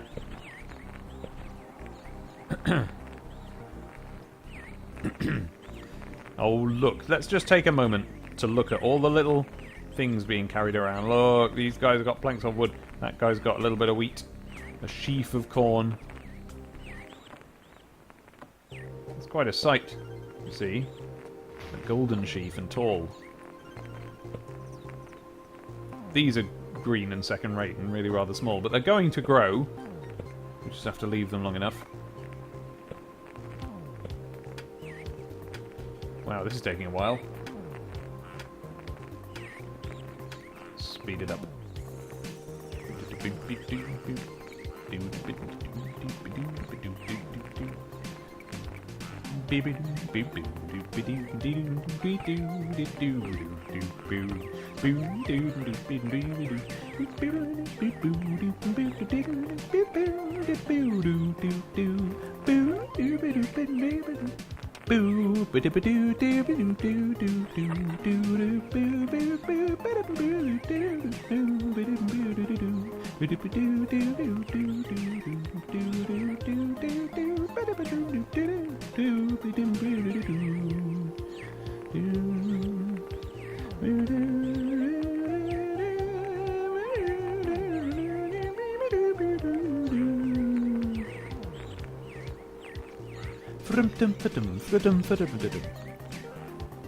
Lovely little tune. Well, while that's burning, I guess I'll tweet again. Like I did last summer.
Tweeting the link out again.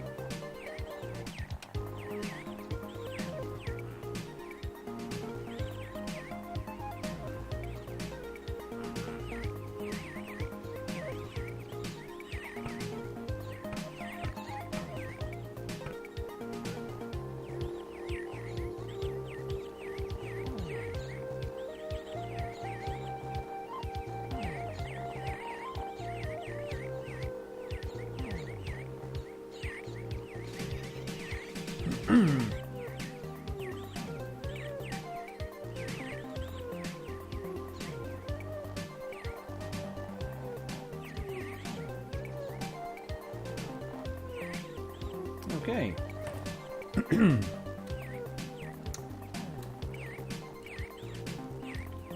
Now we can build our farm, although not where we want it anymore.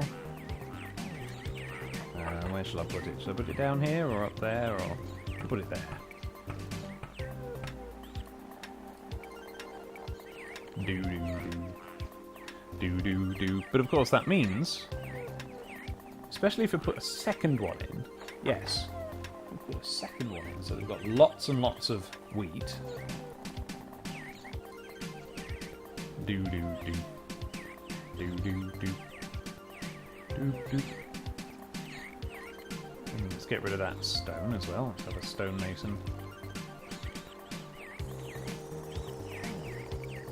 Sort that out. Well, now it means that up here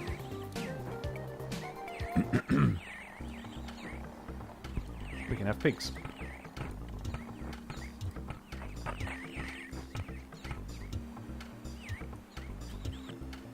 Pigs. That's what it's all about, really, isn't it? Getting to the point where you can have your pigs. Beep beep beep beep beep doo doo. Beep beep beep beep beep beep beep.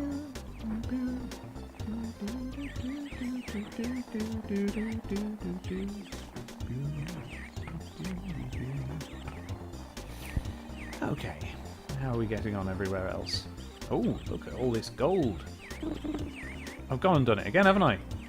That's a flipping woodcutter. Flipping heck.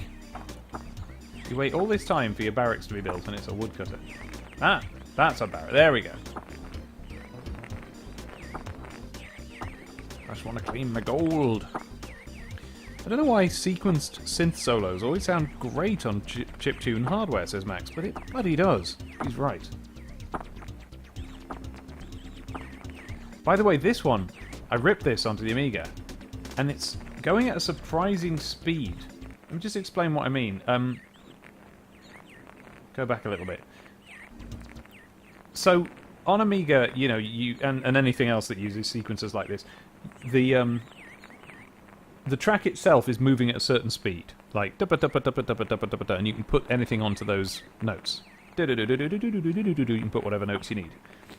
But this, the guy who sequenced this, he had it going incredibly fast. Like, vroom, vroom, the whole thing would shoot by, because we ripped the tunes. We had software for when you'd just been playing a game, you could reset the Amiga and then shove this disc in, and it would drag out from like what was still in RAM the music from the previous game. Wouldn't always work, but you could often rip the music from games, and this was one where it worked. And then you loaded it up in ProTracker, and you could have a look at how it was built. You could play with it and change it. And yeah, this one was really, really fast, and it was to facilitate subtle echoes and changes. So, like, if you just put a note that's like do, it's going to sound really stark, just do. But if you put a little echo, if you put a quieter version of it afterwards, you get doo-doo.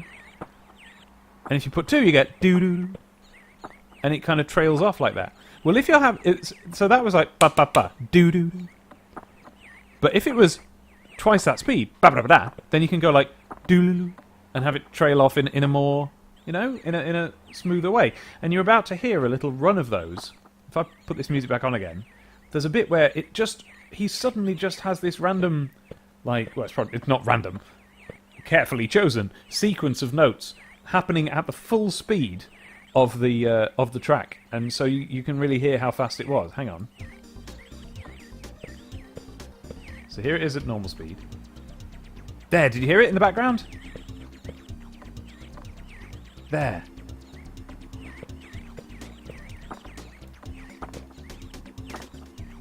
Actually, the sound effects from Settlers are drowning it out a bit. I'm going to turn it down.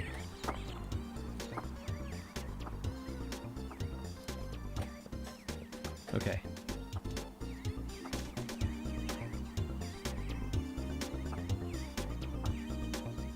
That little twiddle there is part of it.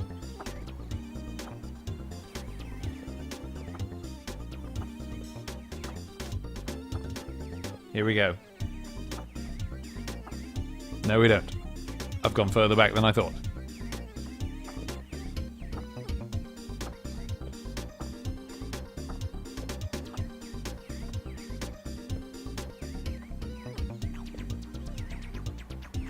There.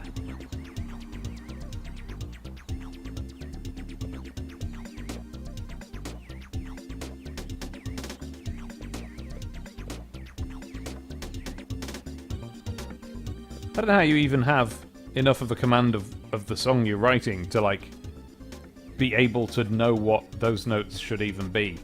You know? They're too fast to keep control of. But he did it.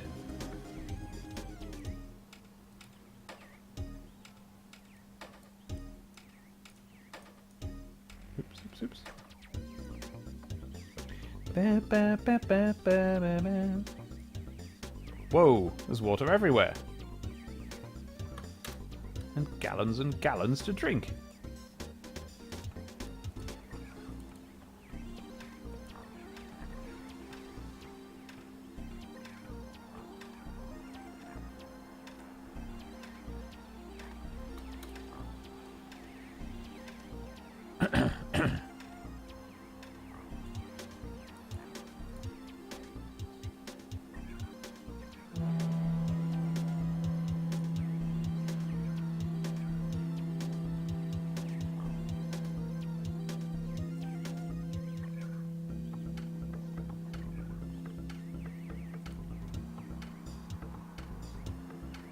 More farms, more farms.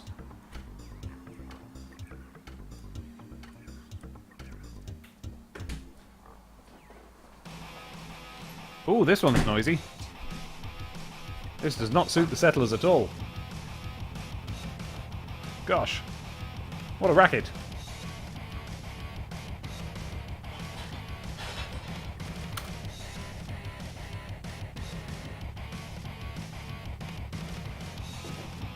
Ah, there we go. Thank you, woodcutter.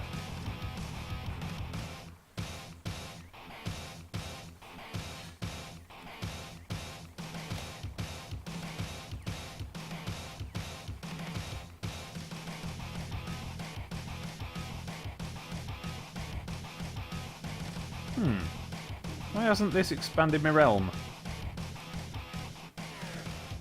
Have we run out of knights? Is that what this is?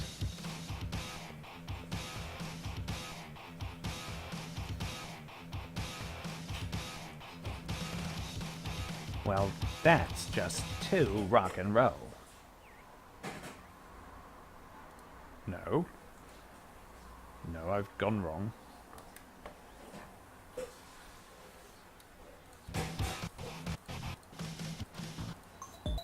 That's more like it.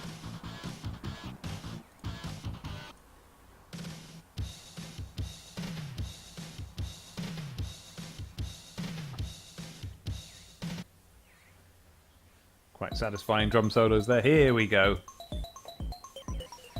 Listen to that.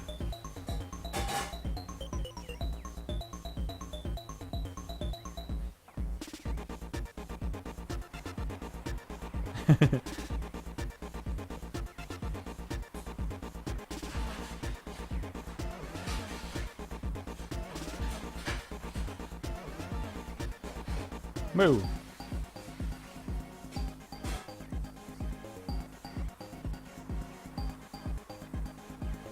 Keep forgetting to see what, if anything's been found up here. Keep missing it.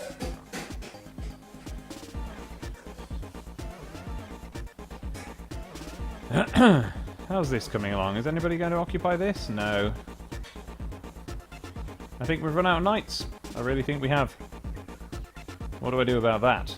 I was sort of hoping that this level would give me some tutorials about that. No more stone. Really, where? Well, don't need you then, do we? Bye!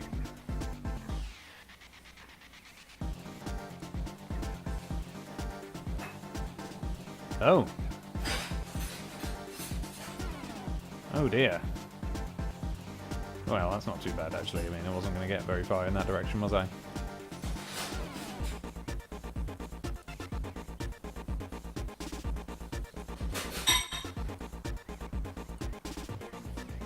Oh dear. Right, well.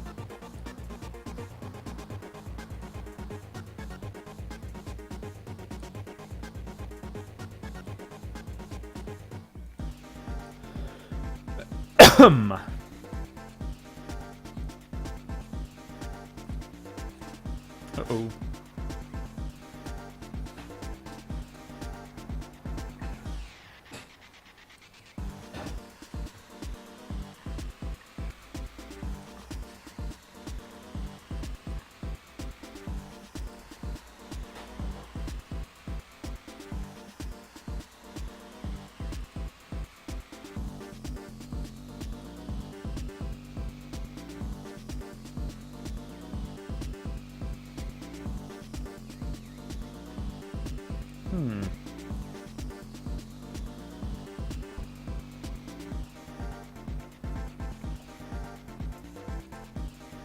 I wonder if there's any clues in here as to what we might need. Yes, we've got no coins anymore.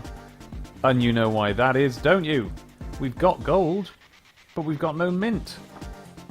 I'm being a Silas. Well, let's sort that out.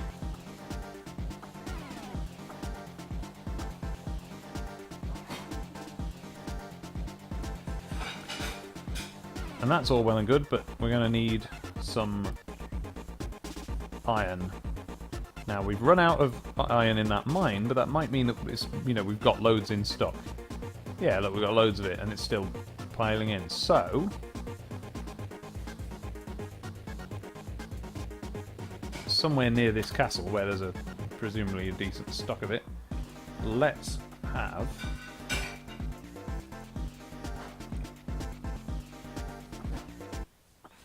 an iron smelter. Oh, listen to that. Oh, that's rubbish. Doo-doo-doo-ba-doo. Wee-doo-boo-be-doo. Boo-doo-doo-ba-doo.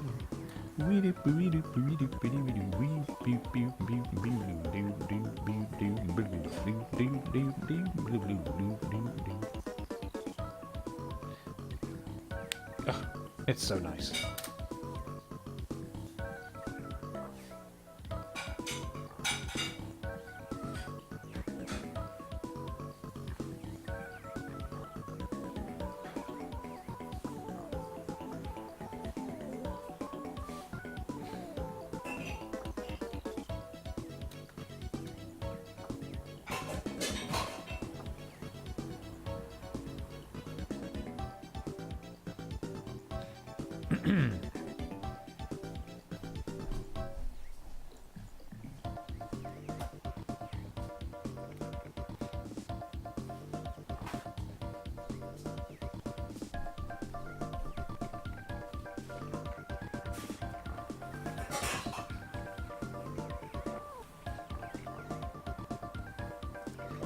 Okay, what have we got here? Water found, I don't care about that. Iron found, I care about that. Lovely. Okay, so there's still... So you can exhaust an iron mine here and still have one, like, there. So you can get iron. Wow, I assumed that any one iron mine would, like, you know, would pull the iron from all of those sorts of places, but apparently not.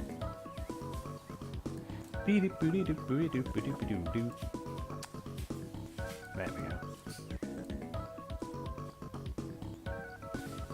Great. Let's have lots of iron then.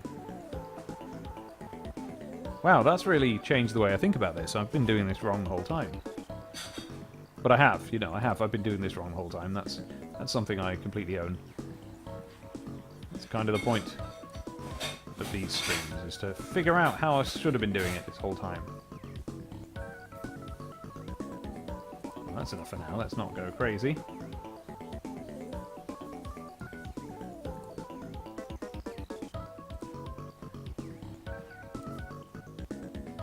Wow, there's so much coal.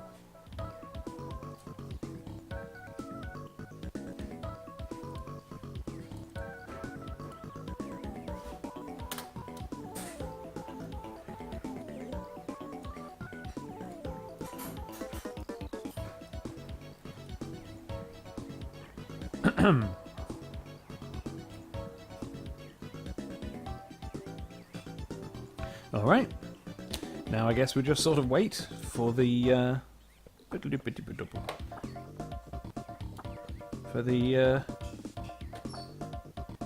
mint to be built.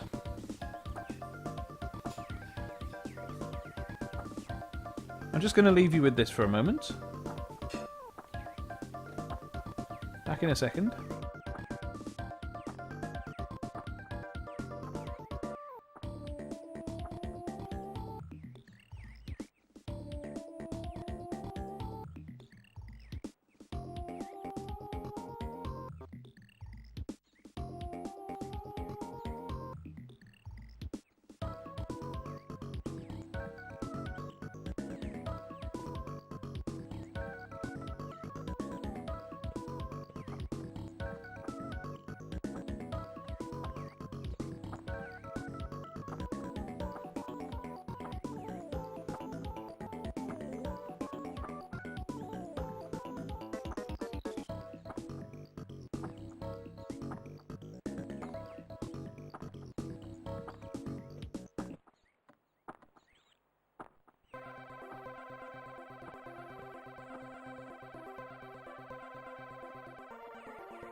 You may have noticed that was a bit of A-team there.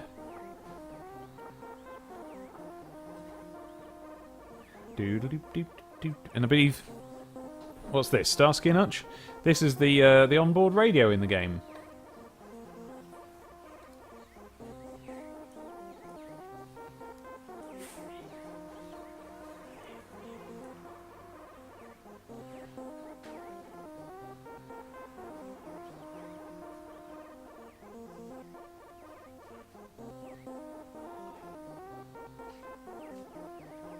Probably about time this one stopped looping. The 118 guys ruined the A-team theme for me. Oh, they were in the Rocky theme for me, although I was never particularly interested in the Rocky theme.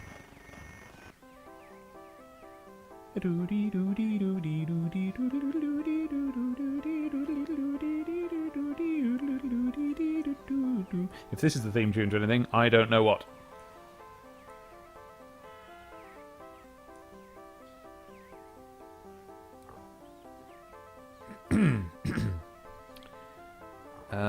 Now, where did I put that mint?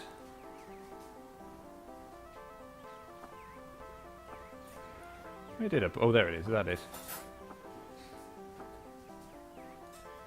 They need coal, and they need... they need gold, and they need whatever this is, which I assume is coal.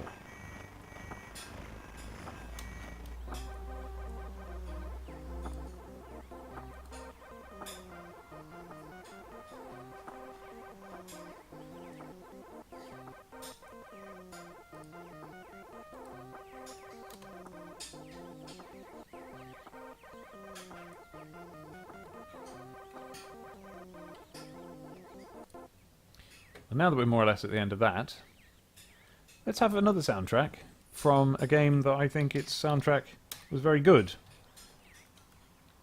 But which not that many people played because it was later on in the Amiga's life. And that is Bubba and Sticks. It's got a fantastic opening tune, and then I don't remember any of the other tunes except that they were, I don't know, in some way relaxing. But the opening theme, very exciting. Listen to this bass line. Listen to this.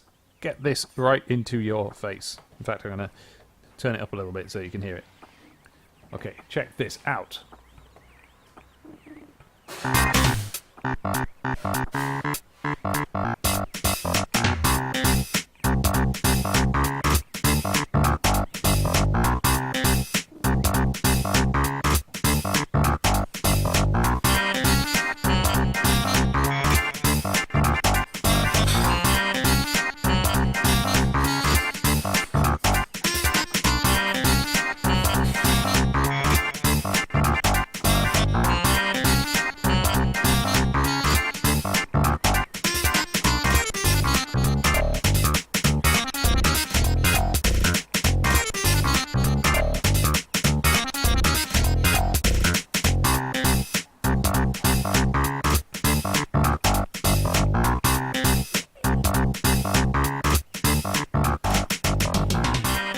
Isn't this great?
It's so good.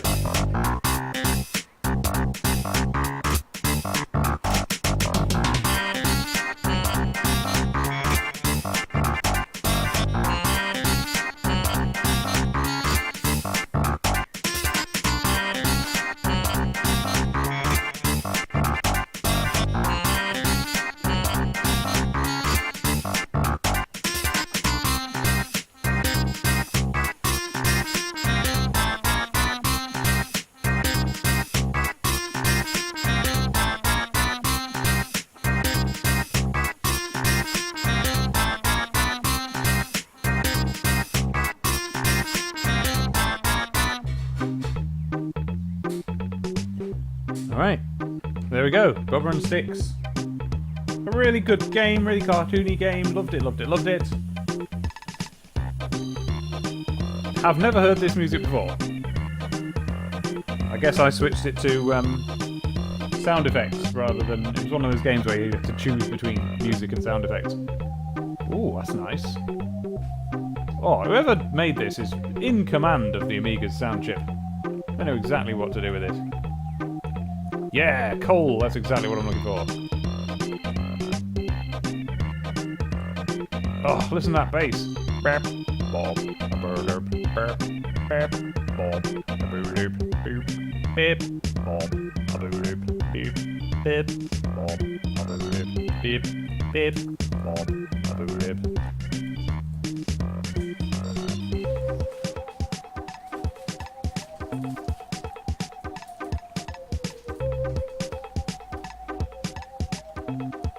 Yes, that's good stuff. Burp, beep, bob, a boo-doo. Where can I build mines?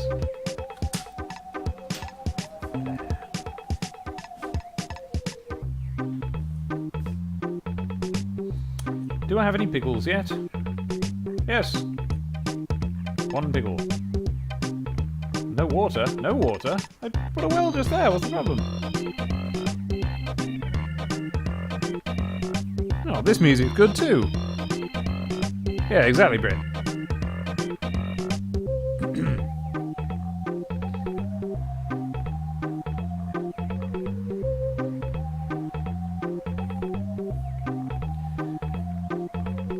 I wonder if there's now that we live in this wonderful world of far stronger computer technology than we had on the Amiga. I say stronger in inverted commas because we haven't had anything. There is no equivalent to the goodness of the sound chip.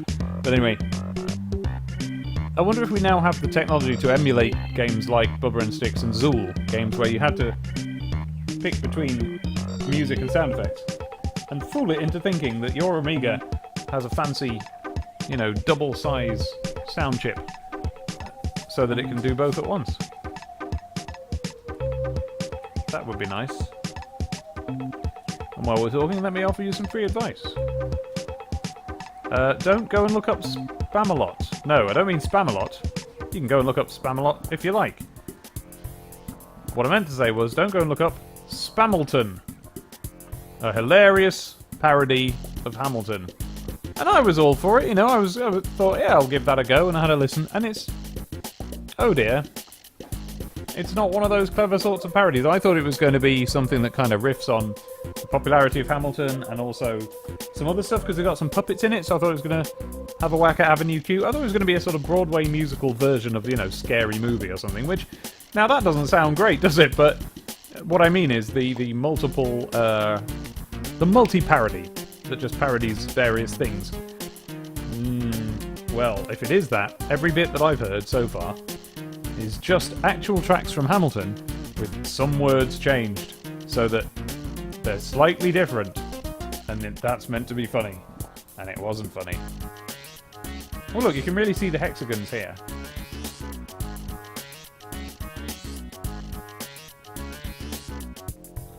Like they started exactly as you would imagine they would. How does a something, and in this time they're talking about Lin-Manuel Miranda. You see, because he wrote Hamilton. That's funny, isn't it? And then, okay, though, that makes perfect sense. But then, most of the rhyming words at the end of the lines were like the actual same ones. Something scholar. And you're like, oh, you couldn't come up with anything else then, eh? And they kind of make fun of him for writing tortured rhymes and then demonstrate they don't seem to be able to make any themselves. It's sort of the level you would expect on, some rando's YouTube parody. So yeah, not so great. And that was just that track, but then I put like two more on and they were the same as well.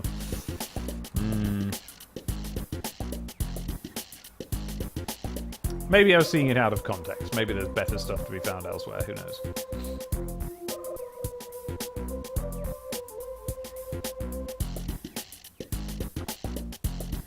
This music's good, though. Yeah, listen to that. Oh, coins. Okay, so I've got 2 coins. 2 in all the world. But 2 is more than none. Let's see where it gets taken. follow the life of this little coin as it's moved from flag to flag to flag to flag to flag to flag. Who's going to get the coin? Who's the lucky winner of this gold coin?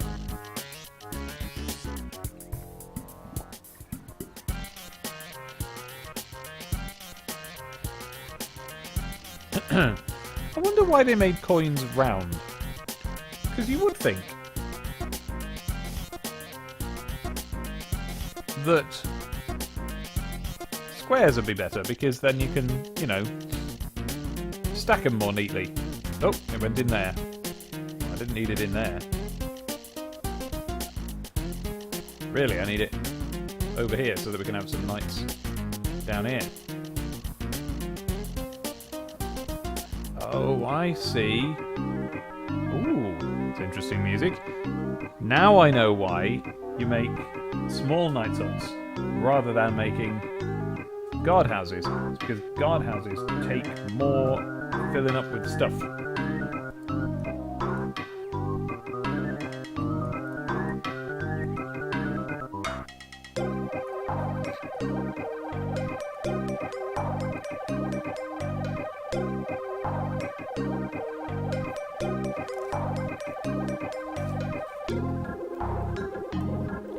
Why have I got no pigs? Oh, I've got no logs either.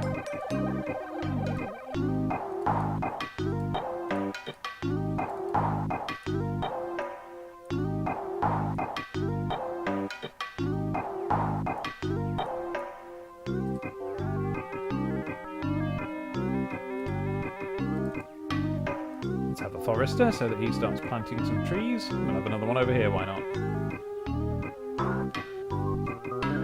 Or will we, actually? If we keep it all on that side... No, that's no good.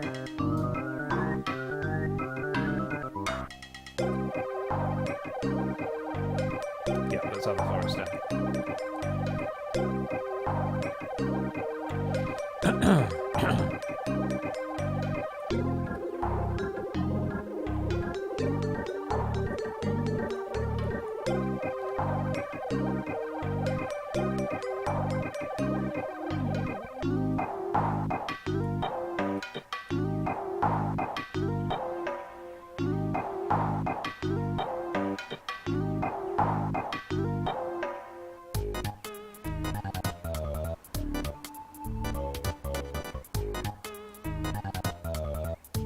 Oh, this is good too.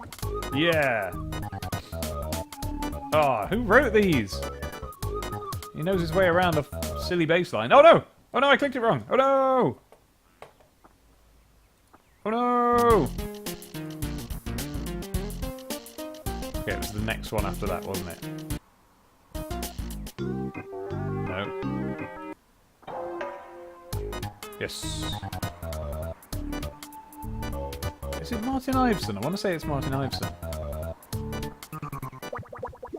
Yeah! What a good noise!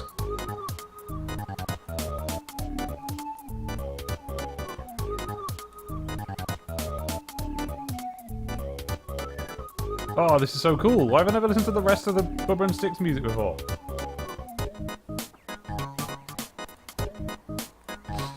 Alright, what else could be missing? Swords and shields, perhaps? No, I've got some swords and shields. Still, it couldn't hurt, could it? Now that I've got a little nest of iron and coal mines. Why not make myself?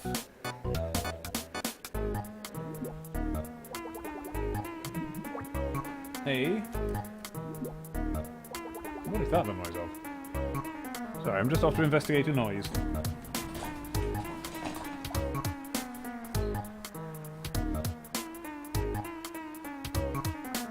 Ah, it was the noise of a lady. With a trundly case.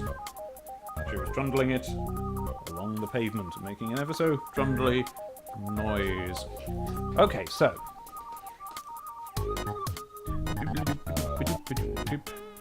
Okay, so I'm looking for somewhere to put my little metalworks industry. Not many big house spots around here. How about further south? Yes, my other coal mine area. What was that? That's an iron smelter? Okay, great, perfect. And what does smelted iron look like when it's been smelted? I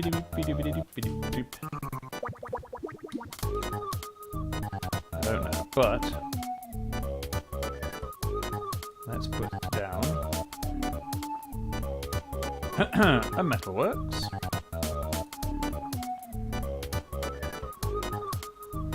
And an armory. Ah. Oh, even better. No, not even better. Worse, but never mind.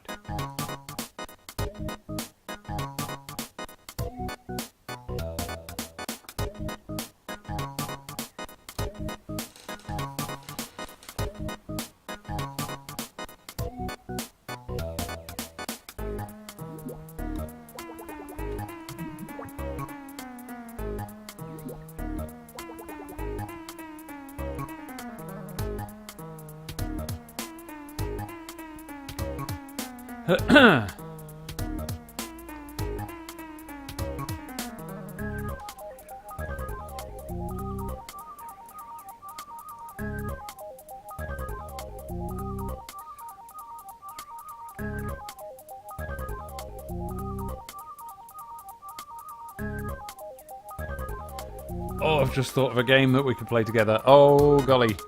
It's not a Settlers-y sort of game, so it'll be for another time. Well, they'll all be for another time, because I'm playing this now, but I mean, they're not of the sort that goes in this series, so it'll be unaffiliated with this. How do I make more knights? How do I make more knights? I'm going to find out. I'm going to go and Google it. Oh dear. Settlers 2, how to make more knights.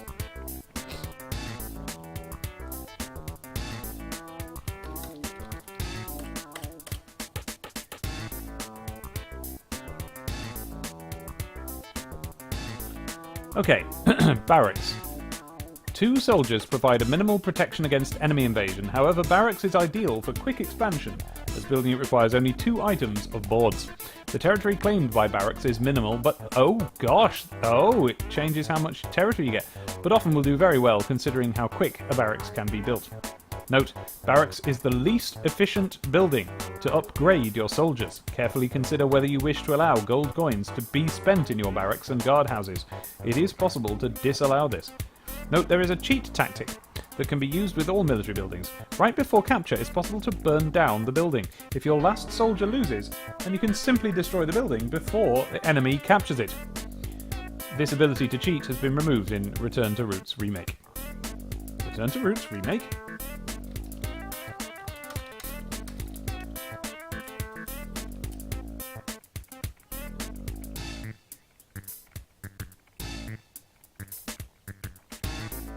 Return to Roots is an open source add-on. Is an open source add-on type of remake of the Settlers 2. This means it requires the original game files in order to work, as Ubisoft did not give Settlers Freaks, the group developing Return to Roots, permission to redistribute the files. This means you need Settlers 2 Gold Edition for it to work. Okay, well I've got that. New old textures. This is great for everyone who creates maps. Sometimes it also offers more possibilities for map design. Okay. Okay, so I don't really know what it is, but I guess some people have made a Settlers 2 mod of some sort.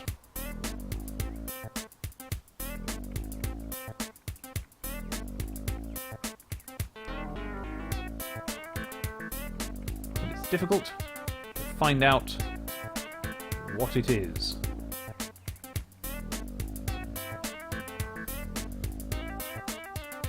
Oh yeah, I guess it's just sort of people making add-ons to the game. Ah, I do know this. This is the map tune.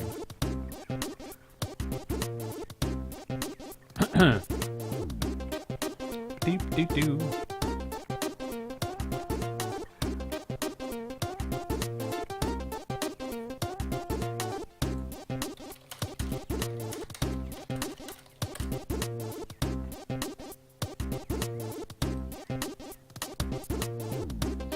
Return to the Roots is an open source project which aims to renew the original Settlers 2.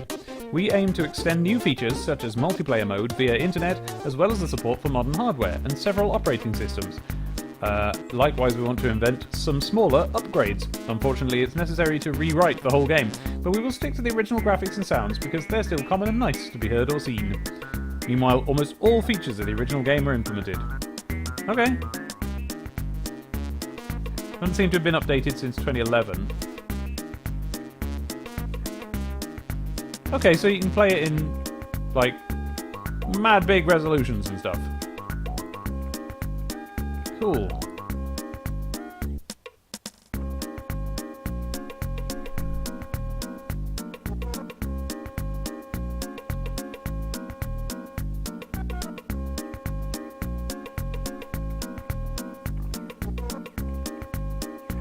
Interesting.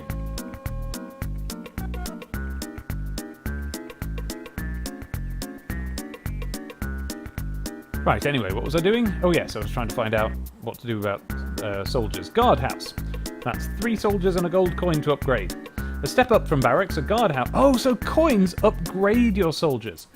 A guardhouse takes much longer to build and requires 3 stones in addition to the 3 sets of boards. However, the building only houses 3 soldiers, and since a watchtower only requires 1 board and 1 stone more, you may consider carefully which building to build.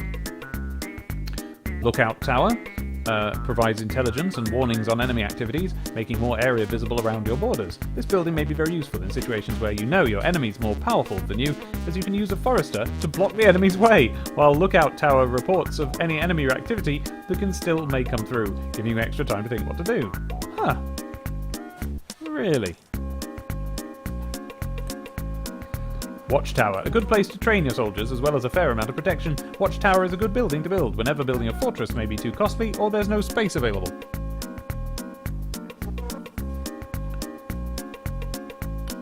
In some tactical situations, when you have the building speed advantage, you may be able to crush enemy buildings under construction simply with the good radius of border expansion the Watchtower provides. The Watchtower builds almost as fast as a guardhouse, yet much slower than a barracks.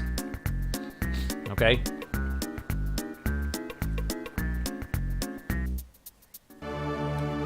Ooh.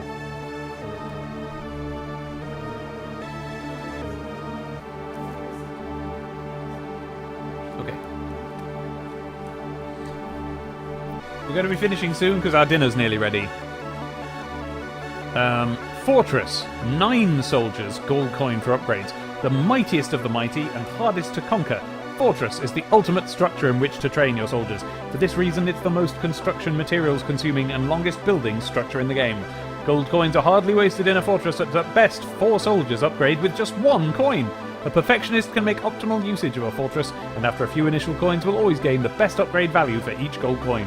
It's possible to control how much military you have available in all buildings, however only roughly based on how close the military building is to the enemy border. When a flag has no line, the building is an interior building. The default settings only send 1 soldier to each military building and only 2 into a fortress. Closer to enemy, you will see a single in the flag, stating middle of country in the game's terms, when it actually means a military building that is attackable by enemy in ideal conditions. What?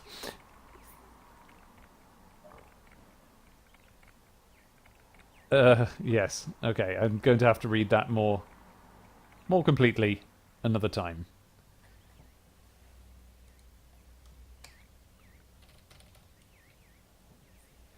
I have a question. I have a scenario with an island where there's extensive grain and beer production. That's all that's on the island. The beer ends up in the harbour building, but the ships refuse to transport it over to the mainland where I have all the swords and shields.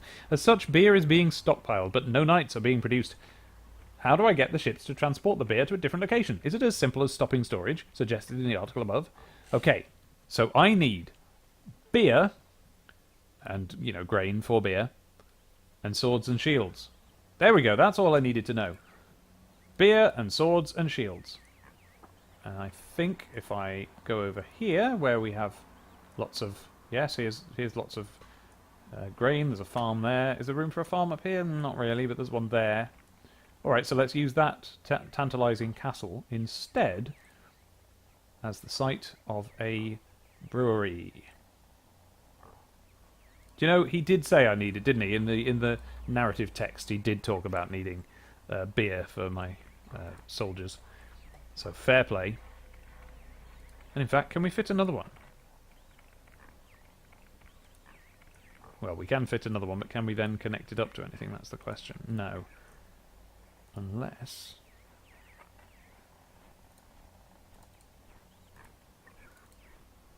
Yes.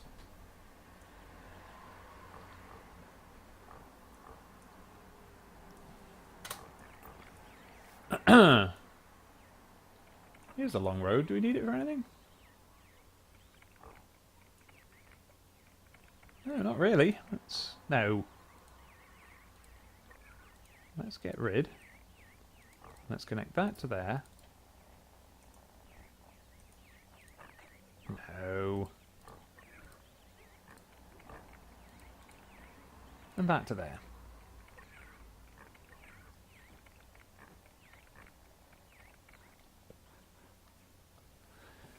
Okay, and now we just wait for some building to take place. And then, when we have some beer and some swords and shields, which I've got going on, where was it? Well, it wasn't here. Why not? Can we put one here? Is there enough big houses? Yes, I should think so. Okay, so let's have a metalworks. There. And an armory there. Oh, I didn't mean metalworks. I meant an iron smelter.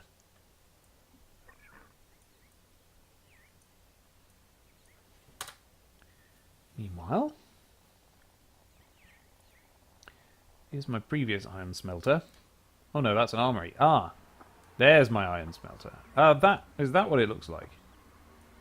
Is that what smelted iron looks like? Because that looks kind of like iron ore to me.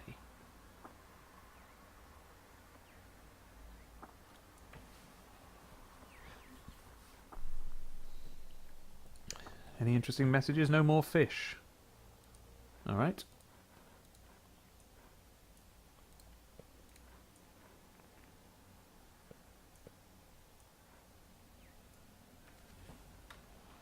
La la la la la la.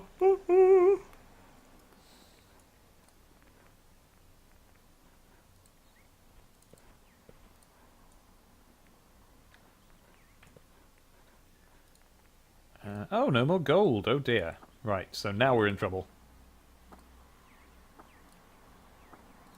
Because I now do need to expand over this bit of mountain. Did I? I think wasn't there more gold somewhere else? No, it was the same place. So I do need to expand over this mountain, so I do need soldiers, so I do need beer. But it's all coming along. It's all happening. And since this is going to be a fighty sort of a level,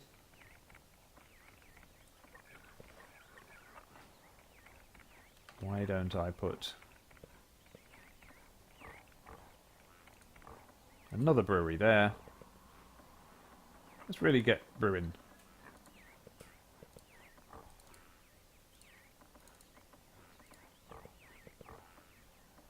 Put another one there, really, couldn't I? Could do.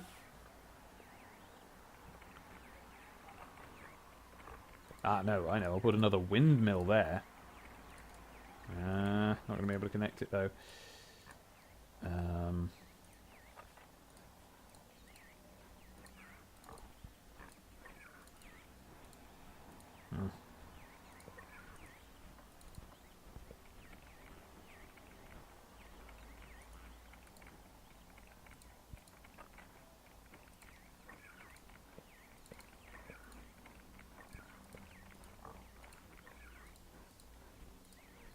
Okay, that'll do. It's not perfect, but it'll do.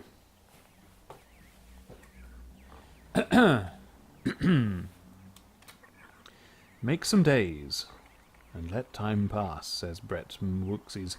And I don't really know what that means.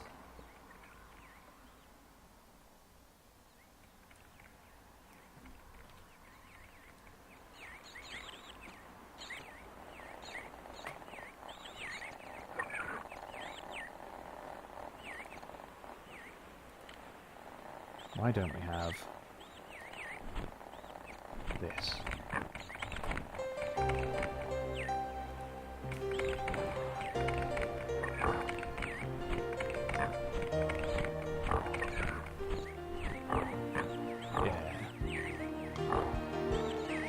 How to make knights. Yeah, it made more sense in context. Oh, I see. I was asking how to make knights. And he said make some days and let time pass. I get it now. Wonder what's going on in this fortress. Woohoo! Look at all them! Core, no coins though. Oh look, that puts a little no flag up. Oh, the music's skipping. I wonder why it would do that. Now, of course, on the original game, this would in fact be playing from a CD, from the game CD that was in the disk drive. I wonder if you could put another CD in and get it to play that music. Probably not, because it would be going, no, put in the Settlers CD or the game can't run it.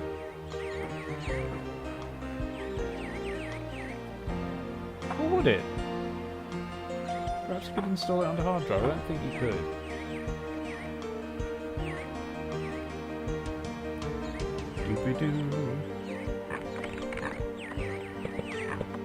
Do we have any brewing going on yet? Oh look! Look at the little mug of beer. Okay, what do you need? You need some of that? Oh, of course you do. Of course you do. My darling. You're gonna need some water, aren't you? Let's send out a geologist. Find out where the local water is. Here he comes. Take him. Oh, we're just near home, that's why.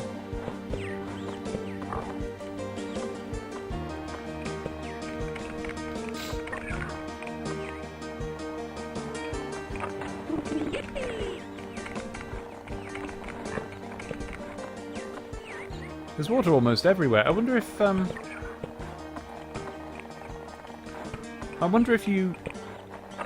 if I just guessed, if I said like, oh, I'll put a well there, would but I didn't send a geologist first.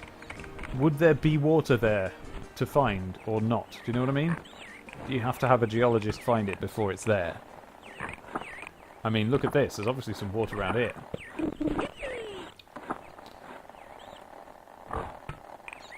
Yes, find me water there, please.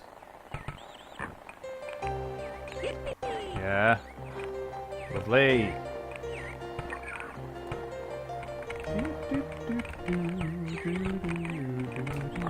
Love that little bit.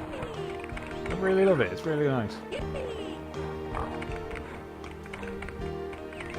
Now, I would put another well there for this bakery, but I wouldn't. I mean brewery. But I wouldn't be able to connect it up because that's too narrow. But if you find one somewhere around here, then that would be more promising.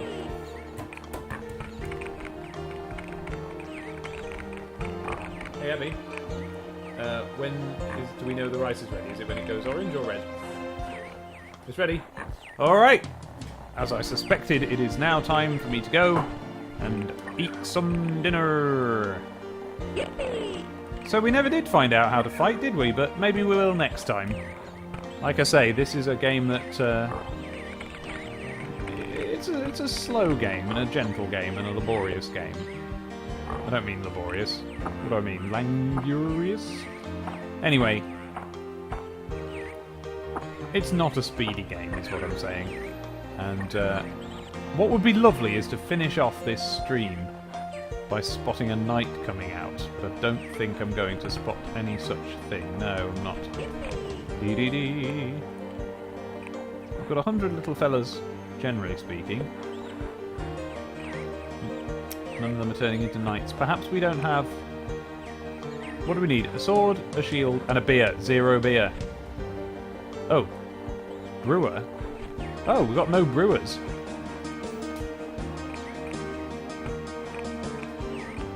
Oh. Do we have beer? Is that beer? Have we got any of it? Yeah, beer. Okay, so we need to give them a bit longer. Let them brew some more beer.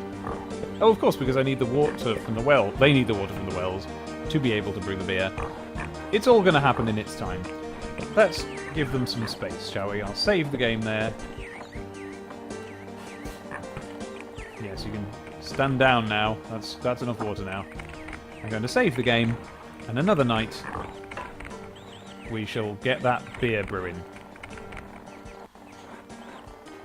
Okay, so thank you everybody.